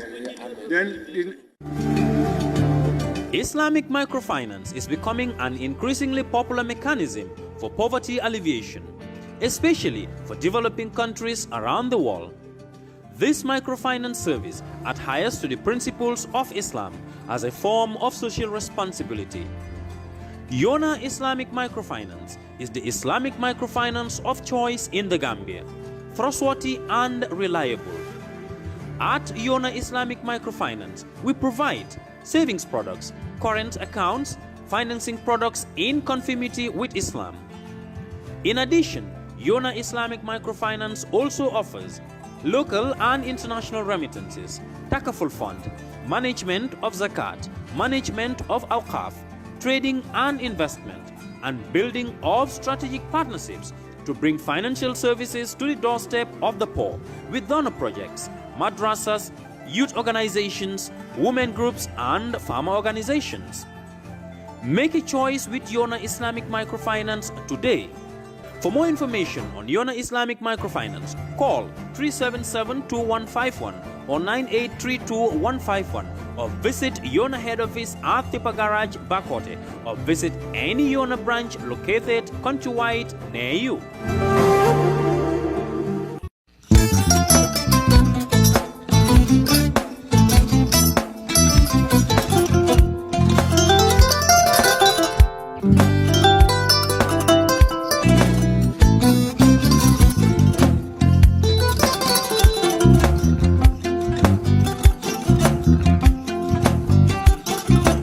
Agada. Mbijan aganya. Albaka. Mbaka important. Yo, nga transfer la sto. Ya transfer la sto. Ha, code nyinji. Okay. Korsa. Nsila ID soto. Sa soto. Sorry. Agada. Mbijan bro. Albaka. Mbaka. Bara alla service o tariaka. Mbare. Mo ki janna nun kunu bara tariaka.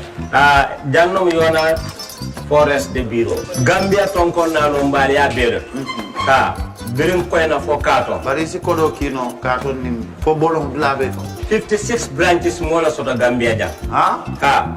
Gambia kono ani Gambia bantala bankol. Nko kodo kiya bere.